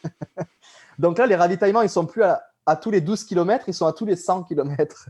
Ben c'est ça, comment tu fais vraiment, pour… est-ce que tu redécoupais ces petites sections-là parce que tu revoyais ton équipe par moment? Dans quel mindset tu te mettais pour pas juste voir Forillon ou juste le 600 km qui te reste? C'est vraiment de la découverte. Tu sais, je me suis préparé quand même avec, dans les semaines qui ont précédé avec tous mes projets là, mais c'était de la découverte et puis c'est difficile d'appliquer la même chose parce que c'est trop long, tu sais, tu peux pas te mentir à te dire OK, je vais au prochain ravitaillement qui est aux 20 km. Le 650 km est tellement gros qu'il résonne si fort dans ta tête que tu n'arrives pas à l'oublier. Tu vois, il est tout le temps là, il est présent et donc il faut que tu l'acceptes et que tu passes par-dessus ça. Et ça, quand c'était dur, j'ai pensé à mon prochain ravitaillement où était mon crew mais le nombre de fois où je suis arrivé totalement détruit et eux, ils ont joué un rôle, tu l'as dit tout à l'heure quand on s'était rencontré au Gaspésiacien, un crew a effectivement le rôle d'apporter un soutien logistique en termes de simplement nourriture et eau, mais c'est pas que ça, c'est des regards, c'est des paroles, c'est une ambiance, c'est une dynamique qui vont proposer ces quelques minutes qui vont passer dans le ravitaillement qui vont vraiment faire la différence. Et je crois que pour cette semaine-là, je ne pouvais pas avoir un crew aussi bon et aussi optimisé que celui que j'ai eu là. C'était impossible. Je n'aurais pas pu faire une Dream Team aussi forte que celle-là. Pas possible. Ben justement, maintenant, qui était dans ton équipe de crew? Il y avait 5 personnes. Bon, il y en a une, finalement, la nutritionniste de NAC qui ne nous a pas rejoint parce qu'elle s'est blessée quelques jours avant. Donc, on était 4. Il y avait Nicolas Dan, qui est un coureur bien connu dans la communauté puisqu'il était un vendeur dans une boutique de course à Montréal et puis maintenant il est community manager pour NAC et donc c'est quelqu'un qui est super passionné de course et il est connecté avec tout le monde partout et c'est quelqu'un qui connaît très bien la course, les besoins, les ultra trails et puis ce qui s'est passé avec Nico, c'est que c'est justement lui le gars avec qui j'avais proposé de venir faire un petit bout du Tour de Montréal avec moi parce que je l'avais déjà en tête pour peut-être être mon chef de projet sur le GR. Et je voulais voir un peu sur mon Tour de Montréal comment il réagissait. Tu vois, quand j'allais dire un peu comment il m'écoutait, comment son comportement. Tu vois, quand j'ai commencé à dire j'ai mal aux pieds, j'ai mal lit, tu sais, qu'est-ce qu'il allait me répondre, tu vois. commencer à avoir une interaction sur un projet, je dirais, plus soft là, que le GR. Et il a super bien réagi. Derrière, c'est lui aussi que j'ai proposé de gérer en intégralité mon petit 10 000 mètres de D+, sur le Mont-Royal. Il a fait ça à merveille. Et donc, derrière, ça a été une logique certaine que je le prenne comme chef d'orchestre du projet. Et puis, il a fait ça super bien. C'est un gars qui a complété des longs ultras, qui a fait Bromont, oui, 160 voilà. et tout. Il sait très bien. Il sait très bien ce dont j'ai besoin. Et puis, tu sais, quand on préparait le projet ensemble, la logistique, il ne me regardait pas en fronçant les yeux et en disant « Mais qu'est-ce que c'est que cette histoire de fou qu'il est en train de me raconter là ?» Lui, tu vois, il comprenait très bien ce que j'étais en train de lui dire. Et puis, toutes les contraintes et les problématiques que j'allais rencontrer, il les comprenait. Et puis, il était aussi une bonne force de proposition pour donner des bonnes idées, tu vois. Ensuite, il y avait Marianne Hogan, qui est une amie de longue date avec qui j'ai fait quelques courses d'ultra trail. Et puis, on a eu la chance de partir ensemble faire la Transalpine, qui est une course à étapes qui se fait à 2 en Europe sur environ 250-300 km, là, dépendamment des années. Là. Et cette course-là fait que tu es tellement épuisé que tu rentres dans une interaction humaine que tu n'as pas trop l'habitude d'avoir en temps normal. Parce que même avec un crew, quand tu cours, en fait, ça dure tellement peu de temps, le moment où tu es au ravitaillement, que l'interaction n'est pas assez longue pour vraiment créer un lien et comprendre l'alchimie qui se passe. Tandis que là, quand tu cours à 2, c'est une semaine là où tu es ensemble, tu dors ensemble, tu cours ensemble, tu manges ensemble, c'est non-stop. Et donc, je pense que Marianne, aujourd'hui, c'est la personne qui me connaît le plus intimement dans mes difficultés liées à l'ultra-trail. Voilà. Et donc, c'était la personne qu'il fallait qu'il soit là parce que, en fait, moi, je suis un petit peu effet tortue, là, carapace. Quand j'arrive sur un ravitaillement, des fois, j'ai un peu du mal à exprimer les problèmes que j'ai parce que j'ai peur de leur faire peur que je vais abandonner ou, tu vois, j'ai un petit peu une gêne ou une honte de le dire. Donc, je préfère rien dire, tu vois. Et puis, c'est le genre de personne qui est capable de lire en fait à travers tes yeux et puis comment ton expression corporelle, si ça va ou ça va pas, tu vois. Et donc, elle, très vite, elle va voir si je bouillonne ou pas, s'il faut me mettre de la glace, quelque chose pour que je puisse repartir. Tu sais, c'est comme si elle arrivait à me lire. Voilà. Et puis, c'est quelqu'un qui est dans un crew, pour moi, quelqu'un qui te connaît de manière très intime comme ça. Ça peut être tes parents, des frères ou tes meilleurs chums. Là, je pense que c'est important d'en avoir dans un crew. Et c'est le rôle qu'elle a joué. Ensuite, on avait un cinéaste, Jérôme Binetz. C'est un cinéaste de talent qui était là pour faire une vidéo.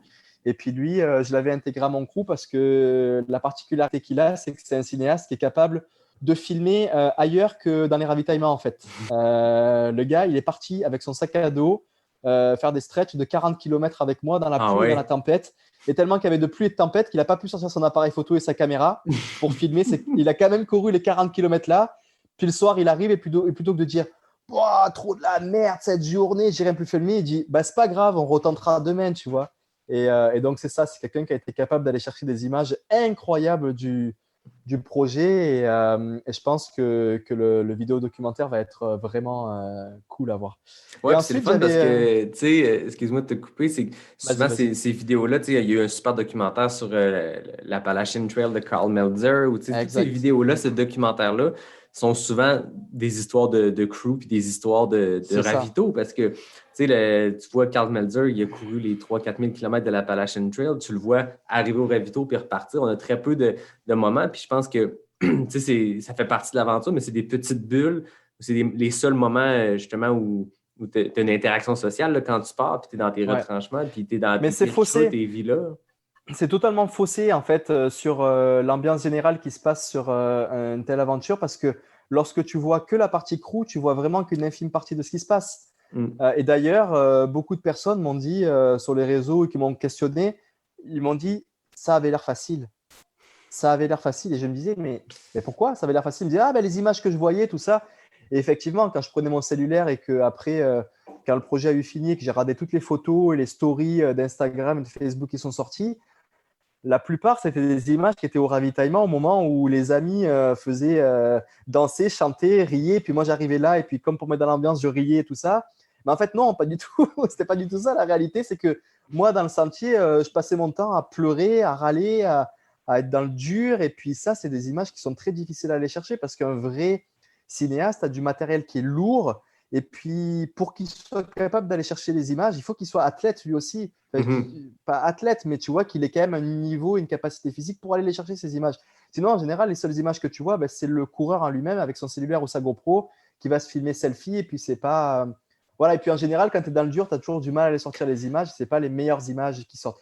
Et donc, voilà, moi, j'ai eu la chance d'avoir un vidéaste qui a été capable d'aller chercher des images aussi ailleurs que dans le crew. Et je pense que les personnes qui pensaient que ça avait l'air facile, ils auront, à mon avis, un tout autre avis lorsqu'ils verront les images de ce qui s'est passé entre deux ravitaillements. Ouais, je pense qu'on a vu quelques moments de vulnérabilité. Tu sais, je pense que le moment où, justement, c'est après Jacques Cartier que tu dis que tantôt, tu disais que tu as eu peur pour ta vie.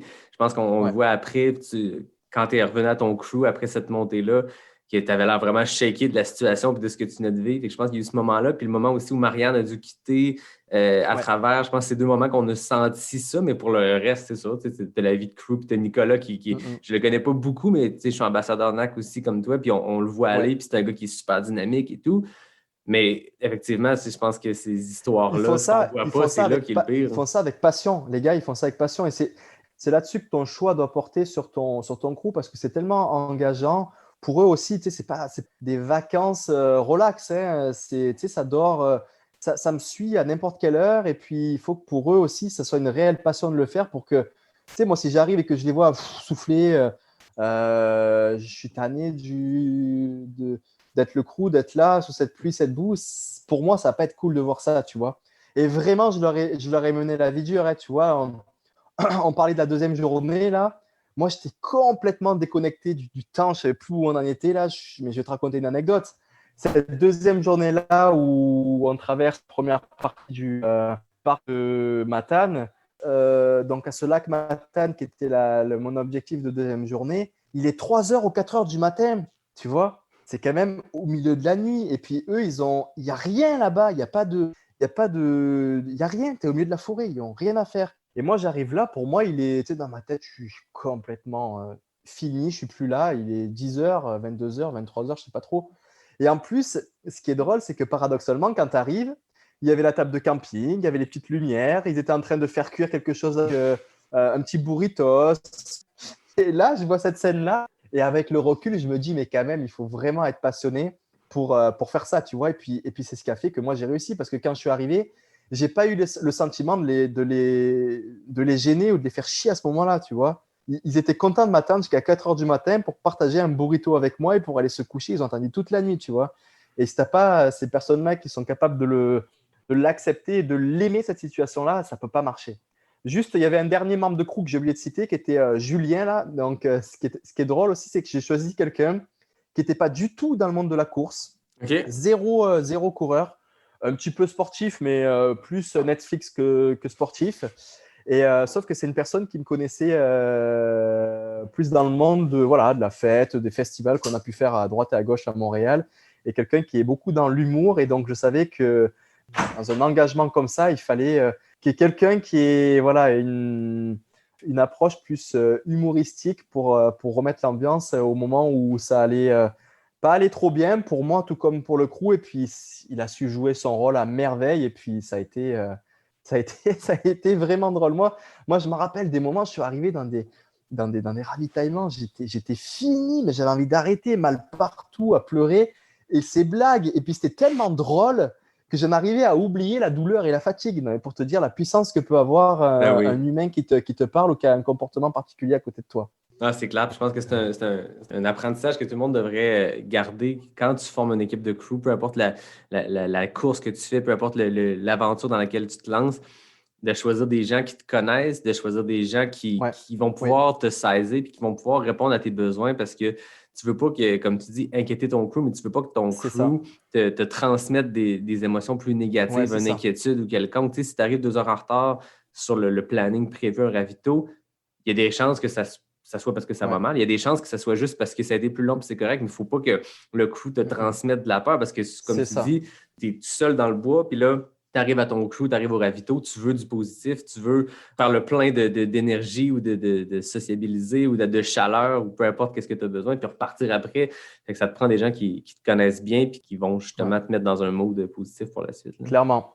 Moi, j'ai eu la possibilité, on m'a plusieurs fois questionné sur pourquoi tu as pris plutôt une équipe comme ça alors qu'avec ton réseau voilà, à travers la clinique du coureur, d'autres commanditaires, tu pouvais avoir accès à une équipe d'experts par métier sous diverses casquettes.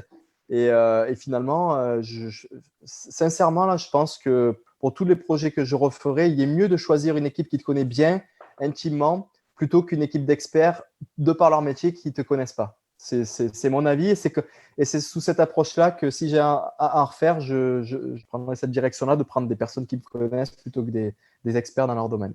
Non, puis je suppose que toi, ce que tu voulais aussi pour ton crew, c'est ce positivisme-là. Tu sais que quand même bien que tu as un expert en nutrition ou un kinésiologue ou peu importe, ou des médecins et tout ça, ça reste que quand tu as besoin, tu te connais comme athlète, tu as un bagage d'expérience, tu le sais quand ça va mal physiquement, qu'est-ce que tu peux faire. Tu as eu des courses, tu as eu des DNF, tu as eu des moments où tu as ressorti d'un creux, tu te connais toi. Est-ce que tu as besoin quand tu arrives au ravito? Je suppose que c'est le support logistique, mais c'est surtout le support moral puis le support humain. Puis même s'ils ne sont pas experts, puis tu perds un 15 minutes de plus que si tu avais une team d'experts comme les Formule 1 qu'on voit quand tu rentres au ravito puis qui changent les pneus en 30 secondes.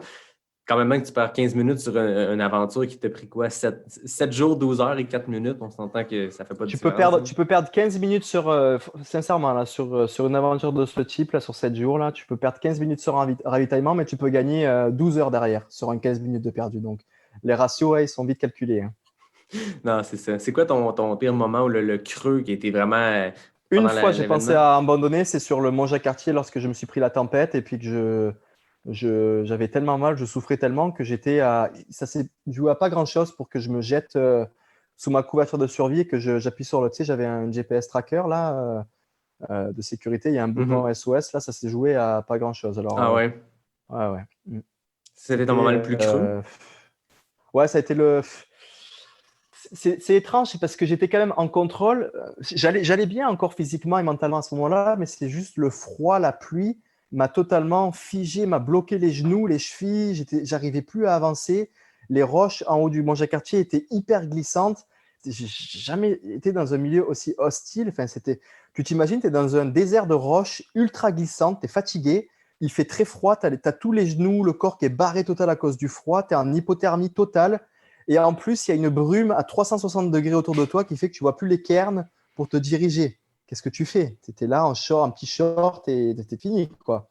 Et une chance que j'étais avec quelqu'un qui courait avec moi. Je ne vais pas dire un pacer, parce qu'un pacer, en général, il est devant et te donne ton pace, plus un accompagnateur qui est Rémi Poitras, là, un ami coureur qui est médecin. Lui était un petit peu plus lucide que moi, quoique il était quand même dans le dur aussi et arrivait à un peu repérer les cairns pour donner une direction. Et puis voilà, et il faut savoir qu'au sommet du Mont-Jacques-Cartier, il y a une petite cabane de bois qui, je pense, nous a sauvés. Tu vois, on s'est mis là-dedans une petite heure là, à essayer de se réchauffer, à reprendre nos esprits pour ensuite aller affronter la tempête pour continuer notre chemin. Mais je pense que s'il n'y avait pas eu Rémi ou la cabane, je m'arrêtais là et j'appuyais sur le bouton SOS pour qu'on vienne me chercher. J'étais fini là. Puis c'est ça, tu parlais du balisage. À quel point c'est balisé les bornes? Est-ce que tu avais beaucoup de cartographie à faire avec ta montre pendant ou c'était quand même bien balisé? Oui. Alors, pour respecter les normes de GR, il faut que ton sentier soit balisé. Mais le sentier, il est balisé du début jusqu'à la fin pour des randonneurs, en fait. Et un randonneur, par définition, puisqu'il va plus lentement, il a plus le temps de regarder au croisement. Tu sais, c'est pas comme dans une course où tu as des balises à tous les 10 mètres ou à tous les croisements avec des grosses flèches partout. Là, c'est des balises un peu collées où il y a marqué GR sur des arbres. Et il n'y en a pas partout non plus. Tu sais, donc, il faut rester hyper vigilant. Mais je t'avouerai que je me suis perdu vraiment souvent.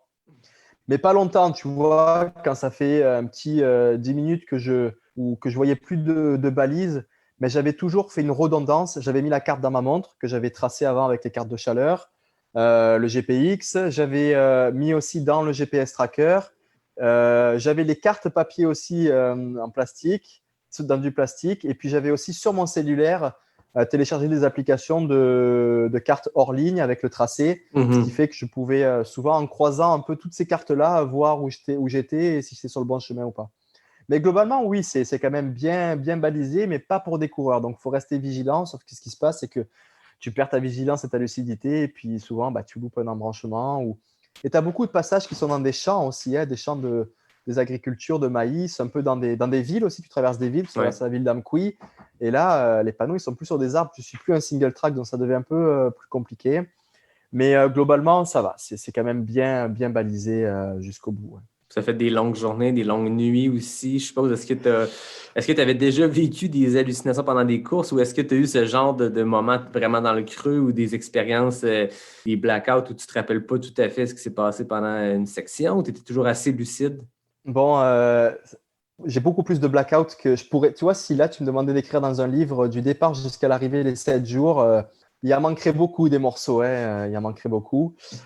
J'ai pas fait de grosses hallucinations. Moi, les hallucinations que j'ai, c'est plutôt des dérives de la réalité. Tu vois, je vais voir un peu dans le noir la nuit avec la fatigue, un gros tronc d'arbre, et puis je vais voir un humain ou un animal, tu vois, mais pas un éléphant rose. Ça va être un caribou ou quelqu'un qui est au bord du sentier. En fait, non, c'est un tronc d'arbre. C'est vraiment des hallucinations là. Mais non, ça a été. En fait, je crois que j'ai pas dormi pendant une semaine parce que.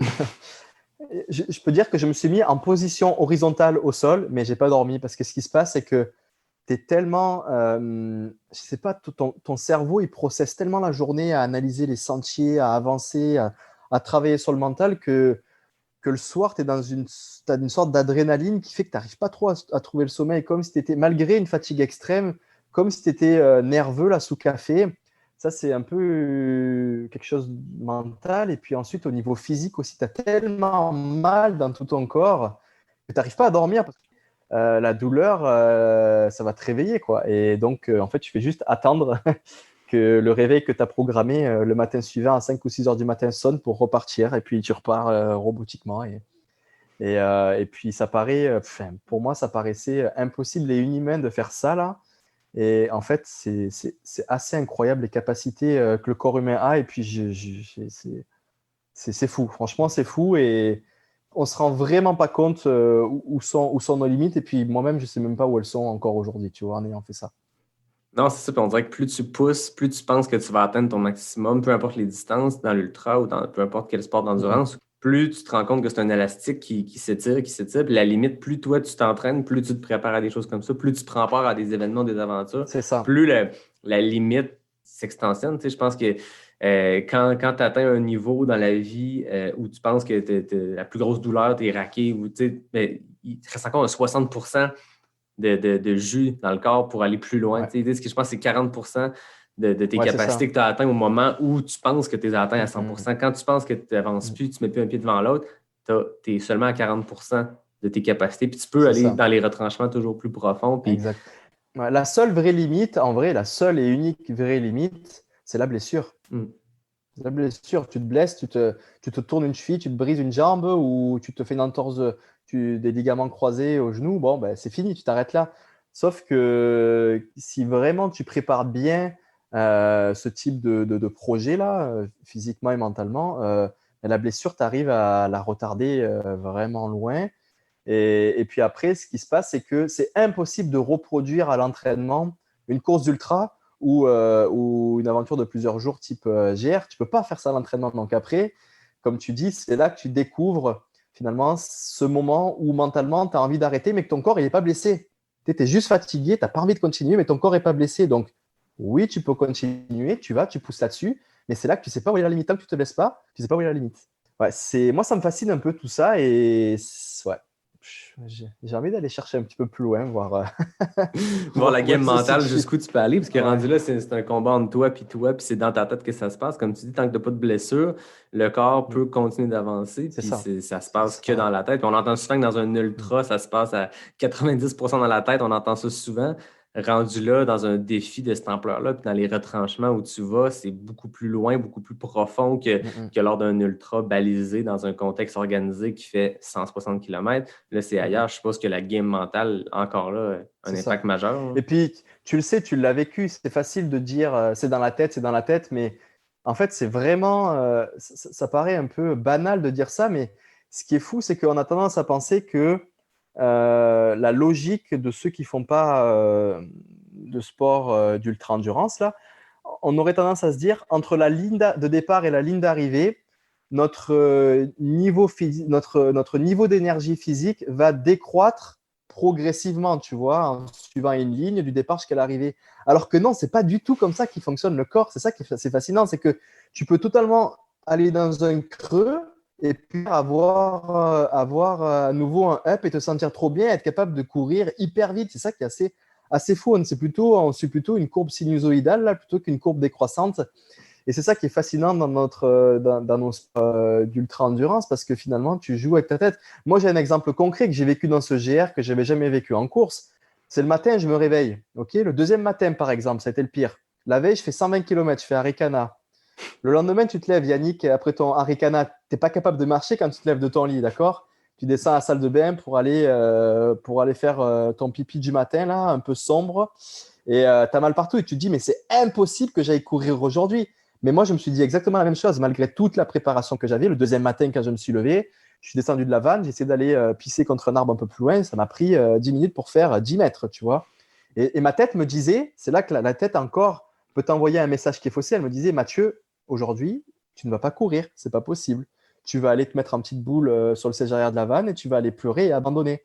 Sauf que des explorateurs de la performance humaine qui ont fait ça avant moi, en l'occurrence, Kylian, avec qui j'avais eu la chance d'échanger, m'a dit « Matt, les journées, quand tu vas te lever le matin, tu vas être totalement détruit, mais vas-y, ne commence pas à rentrer directement des gros pace à fond, là. Vas-y, simplement, tu y vas, tu marches de plus en plus vite, et tu verras, la magie va opérer. » Et je me suis dit « Mais qu'est-ce qu'il me raconte là ?» Et effectivement, tu te mets sur la ligne de départ, le point où tu t'es arrêté la veille pour continuer la deuxième journée. Tu commences à marcher, tu es totalement détruit, mais tu marches vraiment comme le lendemain d'un ultra, tu vois. Et après quelques dizaines de minutes, demi-heure, voire une heure, tout d'un coup, c'est vraiment véridique ce que je vais te dire, plus aucune douleur dans le corps, plus aucune courbature, plus raqué, rien du tout. C'est ça qui est incroyable. C'est complètement fou. C'est fou. Et donc là, j'étais capable de recourir avec aucune douleur. Après, par contre, c'est ton niveau d'énergie qui baisse de jour en jour. Tu es de plus en plus… Tu sais, c'est dur de mettre une jambe devant l'autre, mais au niveau… vraiment la douleur concrète du raquet, de la courbature peut disparaître.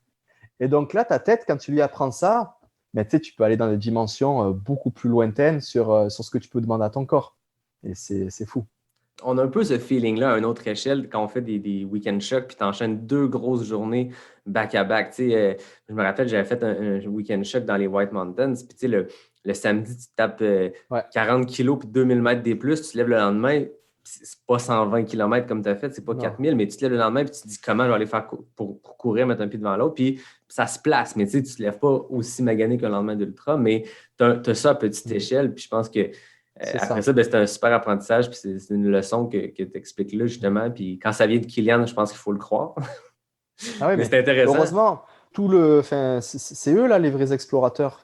Moi, je t'avoue que si des gars comme ça ne l'avaient pas fait avant moi, pour moi, c'était impossible.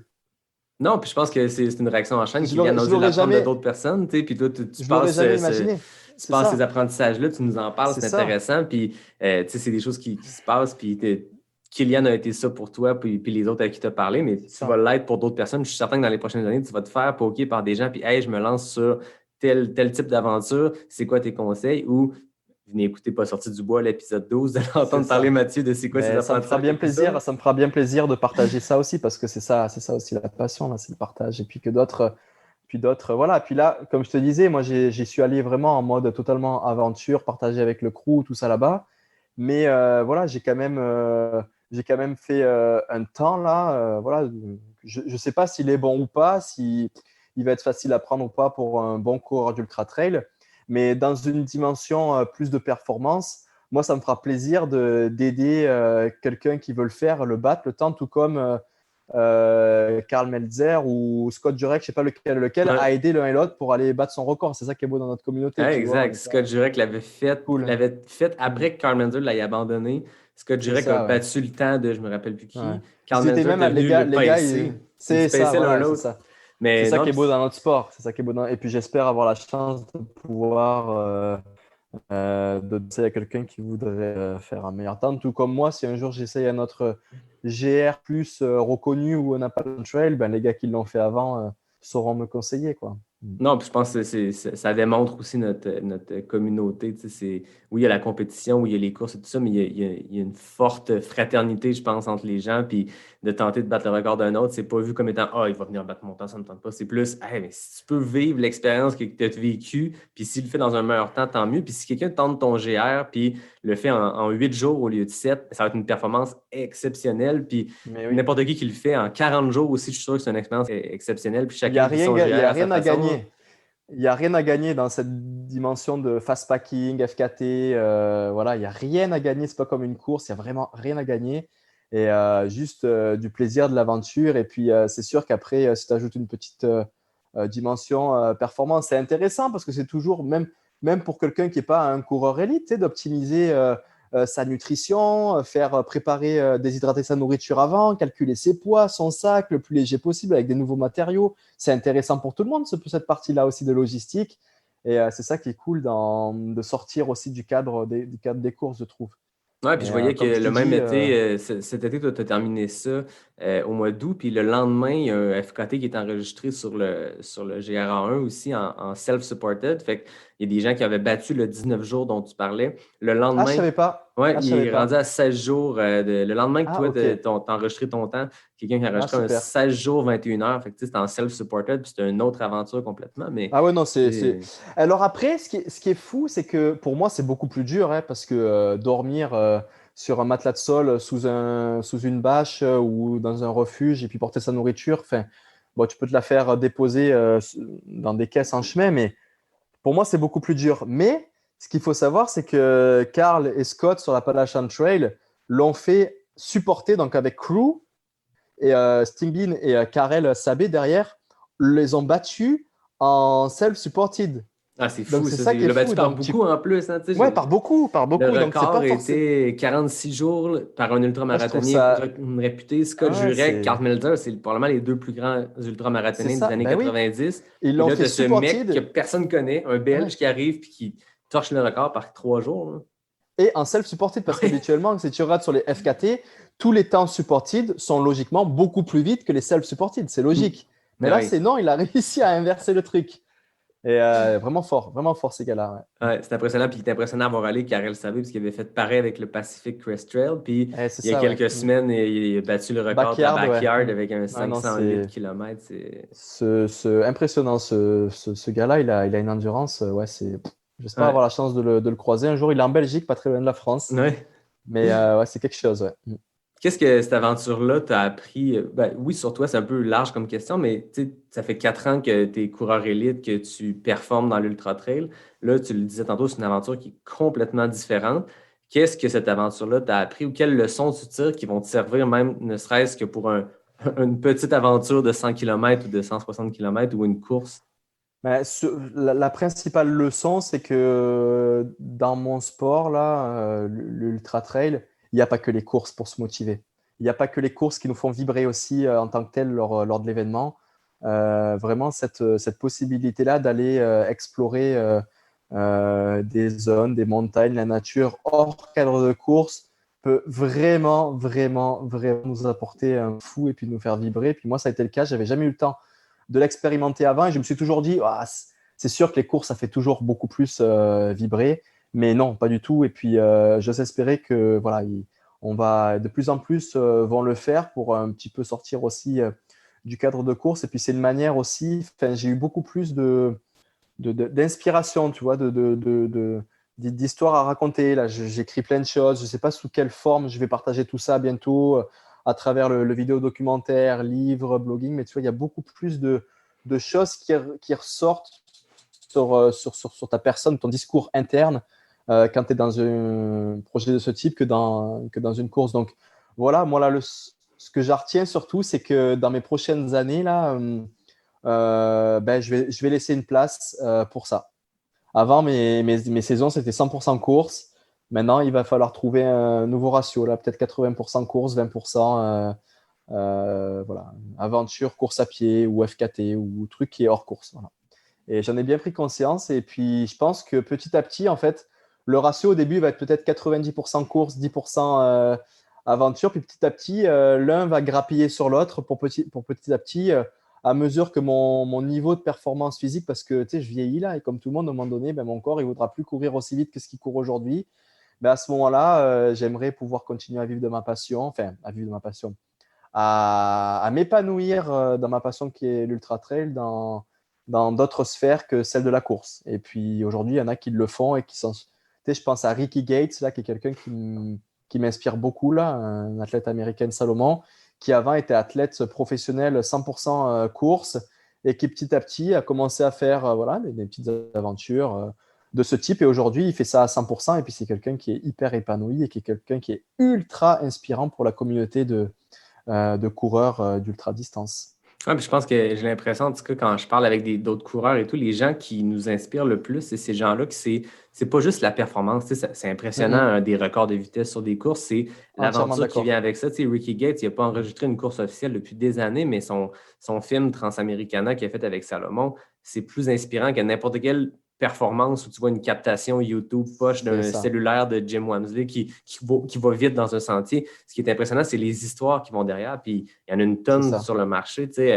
Ces aventures-là qui se passent, quand tu regardes des Joe Grant ou des Anton Krupicka, ça fait des années qu'on ne les a pas vus traverser des lignes d'arrivée, mais c'est des gens qui, dans notre sport, inspirent par leur mode de vie, par leur philosophie, par leurs apprentissages, puis ce qu'ils partagent.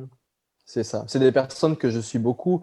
Et aujourd'hui aussi, un exemple concret, moi je me rends compte, parfois j'ai participé à des super courses et tu vois, après quelques mois, années plus tard, là, en ce moment, quand j'y repense, il n'y a pas tant de souvenirs que ça. Il y a quelques souvenirs forts, mais tu vois, il n'y en a pas tant.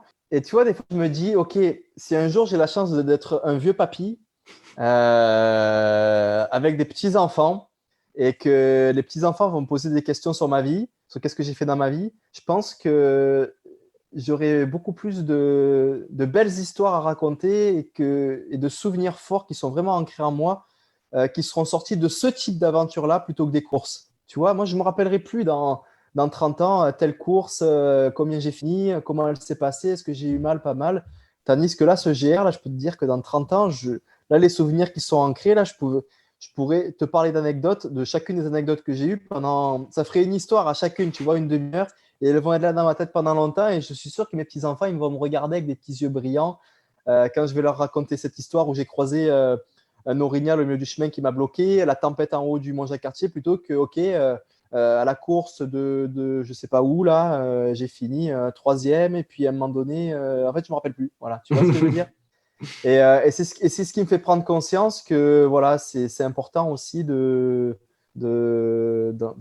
je pense que dans tous les sports, là, de ne pas regarder, surtout les sports outdoor, pas uniquement la dimension compétition et course. Voilà. Non, c'est ça. Puis je pense que des victoires ou des belles positions, c'est éphémère comme sentiment dans le sens où tu as du plaisir, puis c'est super, c'est bon pour la fierté, puis c'est bon pour l'ego de dire je me suis comparé à l'élite mondiale, j'ai fait telle position et tout. Mais c'est un peu éphémère ou de courte durée parce que l'année suivante, quelqu'un va faire un meilleur temps. Tu as bien beau gagner une course où là, tu as l'Ultra 13 de Guadeloupe, tu as fait un record du parcours. C'est cool, ça va être battu éventuellement. Puis c'est un peu éphémère versus là, ce que tu as vécu. Il n'y a que toi qui l'as vécu de cette façon-là. Tu n'es jamais rassasié. Tu n'es jamais rassasié lorsque tu fais des courses. Tu vas gagner une course, puis derrière, tu vas vouloir en gagner une autre, puis une autre. Puis t'es jamais... c'est une course infinie où tu n'es jamais rassasié. Et c'est un peu comme l'argent, en fait. Au plus tu en as, au plus tu en veux. Et puis c'est quelque chose qui est infini. Et donc, oui, effectivement, je pense que tu vas chercher plus de profondeur et d'épanouissement vrai et durable et pérenne à travers des aventures ou même, comme tu disais, à des week-end shocks entre amis. Tu pars une fin de semaine de 3 jours et c'est des souvenirs forts qui restent à partager une bonne bière en fin de journée au chalet au coin d'un feu plutôt que des courses, comme tu dis, qui sont des souvenirs très éphémères. Oui, puis souvent, ce qu'on se rappelle des courses, en tout cas, si je regarde mon parcours, quand j'ai des souvenirs reliés à des courses, c'est pas la performance, c'est pas le temps, c'est pas la fierté d'avoir traversé la ligne d'arrivée en temps de secondes, minutes, heures, peu importe. C'est l'expérience humaine qui va autour, c'est le ravito avec les amis, c'est le gars avec qui j'ai couru pendant 120 km à Ricana. Et c'est ces histoires-là qu'on se rappelle que ce qu'il m'avait dit, c'était intéressant, ça m'avait sorti du creux, ça m'avait empêché d'arrêter de penser à mes jambes qui ont mal et tout. Ça, on se rappelle, fait qu'au final, ton souvenir relié à la course, c'est l'expérience humaine et c'est pas pas le temps ou les kilomètres et tout ça. C'est ça. C'est super inspirant comme histoire. Merci d'avoir pris le temps, Mathieu, de venir le raconter autour de ce micro-là. On en a parlé, je t'en ai donné une infime partie de ce qui s'est passé sur le GR, mais comme j'ai dit plus tôt, il s'est passé beaucoup de choses pour moi depuis, notamment avec cette télé-réalité. Puis j'ai beaucoup de travail aussi du côté de la clinique du coureur, je fais du coaching, donc j'ai vraiment pas eu le temps. Tu sais, quand je vais vouloir sortir mon histoire, je veux le faire proprement, et tu vois, donc, mais c'est sûr qu'à un moment donné, ça va sortir sous une forme ou une autre, et puis donc voilà, j'espère que tu verras les autres parties de l'iceberg que j'ai pas présentées aujourd'hui de ce GR et que ça plaira et ça inspirera peut-être d'autres à aller s'aventurer sur ce beau GR qu'on a au Québec, qui est vraiment une petite pépite là et qui mérite d'être plus connu et reconnu. Bon, on va surveiller ça. Avant de passer à mon dernier segment qui est mes questions éclairs, on a un petit concours avec ton sponsor Salomon. En fait, c'est un concours avec Chaussures Filion, qui est une boutique à Québec, au Québec, qui ont une dizaine de boutiques dans la province. Puis on va faire tirer une paire de espadrilles ou bottes Salomon. Fait que je vous explique le concours, c'est super simple. On va offrir une paire d'espadrilles. Ça peut être des bottes de randonnée. Vous allez sur le site de Chaussures Filion, donc chaussuresfilion.ca. Allez voir les produits Salomon qui sont disponibles, qui sont en stock présentement. Écrivez-moi sur Facebook ou sur Instagram en messagerie privée. C'est quoi le modèle que vous voulez? Puis je vais faire tirer avant le 4 décembre, avant le vendredi 4 décembre, une paire d'espadrilles de course ou une botte de rando, gracieuseté de Chaussures Filion et Salomon. Puis j'en profite pour rappeler que Chaussures Filion a 10 boutiques partout au Québec, de Rimouski à Sept-Îles, en passant bien sûr par la belle ville de Québec. Il y a 3 boutiques dans la vieille capitale, une à Neuchâtel sur Chauveau, une sur la rue Saint-Joseph dans Saint-Roch et une autre dans le Vieux-Québec sur la côte de la Fabrique. Fait que merci à Chaussures Filion et à Salomon pour ce petit concours-là. On va pouvoir vous chausser pour l'hiver. Il y a beaucoup de beaux modèles de speedcross et tout qui vont être parfaits pour les hivers brutaux qu'on a ici au Québec. Fait que dernier truc, Mathieu, mes questions éclairent, c'est simple. On parlait d'FKT tantôt. Moi aussi, j'ai mon petit FKT dans mes entrevues. Fait que c'est 10 questions A ou B, super simple. Tu réponds le plus rapidement possible. En ce moment, je rappelle que le FKT appartient à Elliott Cardin en 27 secondes. Donc, tu me dis quand tu es prêt, puis je pars le chrono. Je suis prêt. Route ou trail? Trail. UTMB ou Grand Raid? UTMB. Mont-Royal ou Mont-Sainte-Anne? Mont-Royal. Crème glacée ou pizza? Crème glacée. Question NAC, poudre protéinée ou barre protéinée? Barre. FKT. Nouvelle barre. Oui, les nouvelles barres. FKT ou course organisée? FKT. La montagne ou l'océan? Oh là là, droit de veto là. Sentier roulant ou sentier technique? Technique. Guadeloupe ou Martinique? Guadeloupe. 100K ou 100 miles? 100 miles. 33 secondes.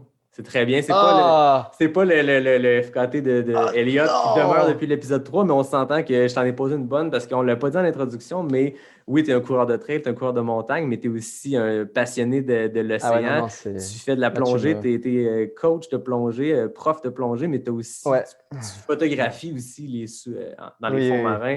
Si vous avez l'occasion d'aller voir, je pense que c'est dans le cadre de la semaine de l'océan, du mois de l'océan, que plutôt tu as posé. Oui, j'ai posé quelques photos, ouais. Ah ouais, c'est impressionnant tout ce que tu fais, puis je pense qu'on pourrait faire un épisode complet sur ta passion pour la plongée sous-marine, mais je me suis dit, il faut que ça soit difficile un FKT, tu l'as vécu avec ton GR-A1 pendant 7 jours, fait que je me suis dit, je vais te mettre la tâche un peu difficile sur ce quiz-là. Tu me brises le cœur en me posant cette question-là, c'est les deux là, on ne peut pas choisir, c'est pas possible. C'est comme entre ton père et ta mère, quoi, c'est pas possible. Ah, c'est bon. Merci beaucoup, Mathieu. C'était vraiment intéressant comme discussion. Comme d'habitude, moi, Super, je remercie mon designer graphique, David Hébert, qui signe tout le visuel du podcast. Je remercie Fred Desroches pour le thème musical, mais je te remercie surtout toi. C'était vraiment passionnant comme discussion. Merci, Yannick. C'est toujours un plaisir de partager. Puis je pense que tu es le premier avec qui je parle autant de ce GR et je rentre un peu dans quelques anecdotes et détails. Et puis, ça m'a fait plaisir parce que ça m'a fait remonter quelques souvenirs. Et puis, je me rends compte que là, quand j'en reparle, ça me fait beaucoup d'émotions. Et voilà, c'est quelque chose qui m'a marqué. Et puis, merci de m'avoir laissé la chance d'en parler. Merci à toi d'être venu partager ça avec moi. Puis on t'a suivi pendant que tu l'as fait. Puis c'était beau à voir de l'extérieur, mais là, de le connaître, d'avoir les détails internes de tout ce qui s'est passé. Puis comme tu dis, là, ce n'est que la pointe de l'iceberg. Puis on suivra ce qui se passera plus tard. J'en profite pour inciter les gens à aller s'inscrire le festival de films de sentier qui se passe en ce moment au Québec. C'est organisé, j'oublie le nom de la compagnie qui organise ça, mais au Québec, c'est Aricana, c'est Marlène Côté. Puis il y a un super documentaire que Caroline Côté a fait avec toi qui s'appelle Balance sur ton UTMB 2018. Fait que au moment où cet épisode-là va paraître, il va rester encore 2 diffusions. Fait qu'allez voir ça. J'ai hâte de découvrir ton UTMB 2018 à travers la belle histoire. C'est le festival Trail in Motion et puis les prochaines sessions vont se faire en ligne parce qu'avec le Covid, on ne peut plus faire en salle. Donc, je pense que toute la communauté peut le suivre facilement depuis chez soi, chez eux. Et donc, effectivement, il y a une petite histoire me concernant là sur l'UTMB 2018.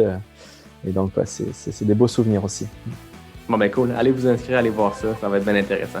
Merci tout le monde. On se dit à bientôt pour un prochain épisode de Pas sorti du bois, le podcast 100% trail.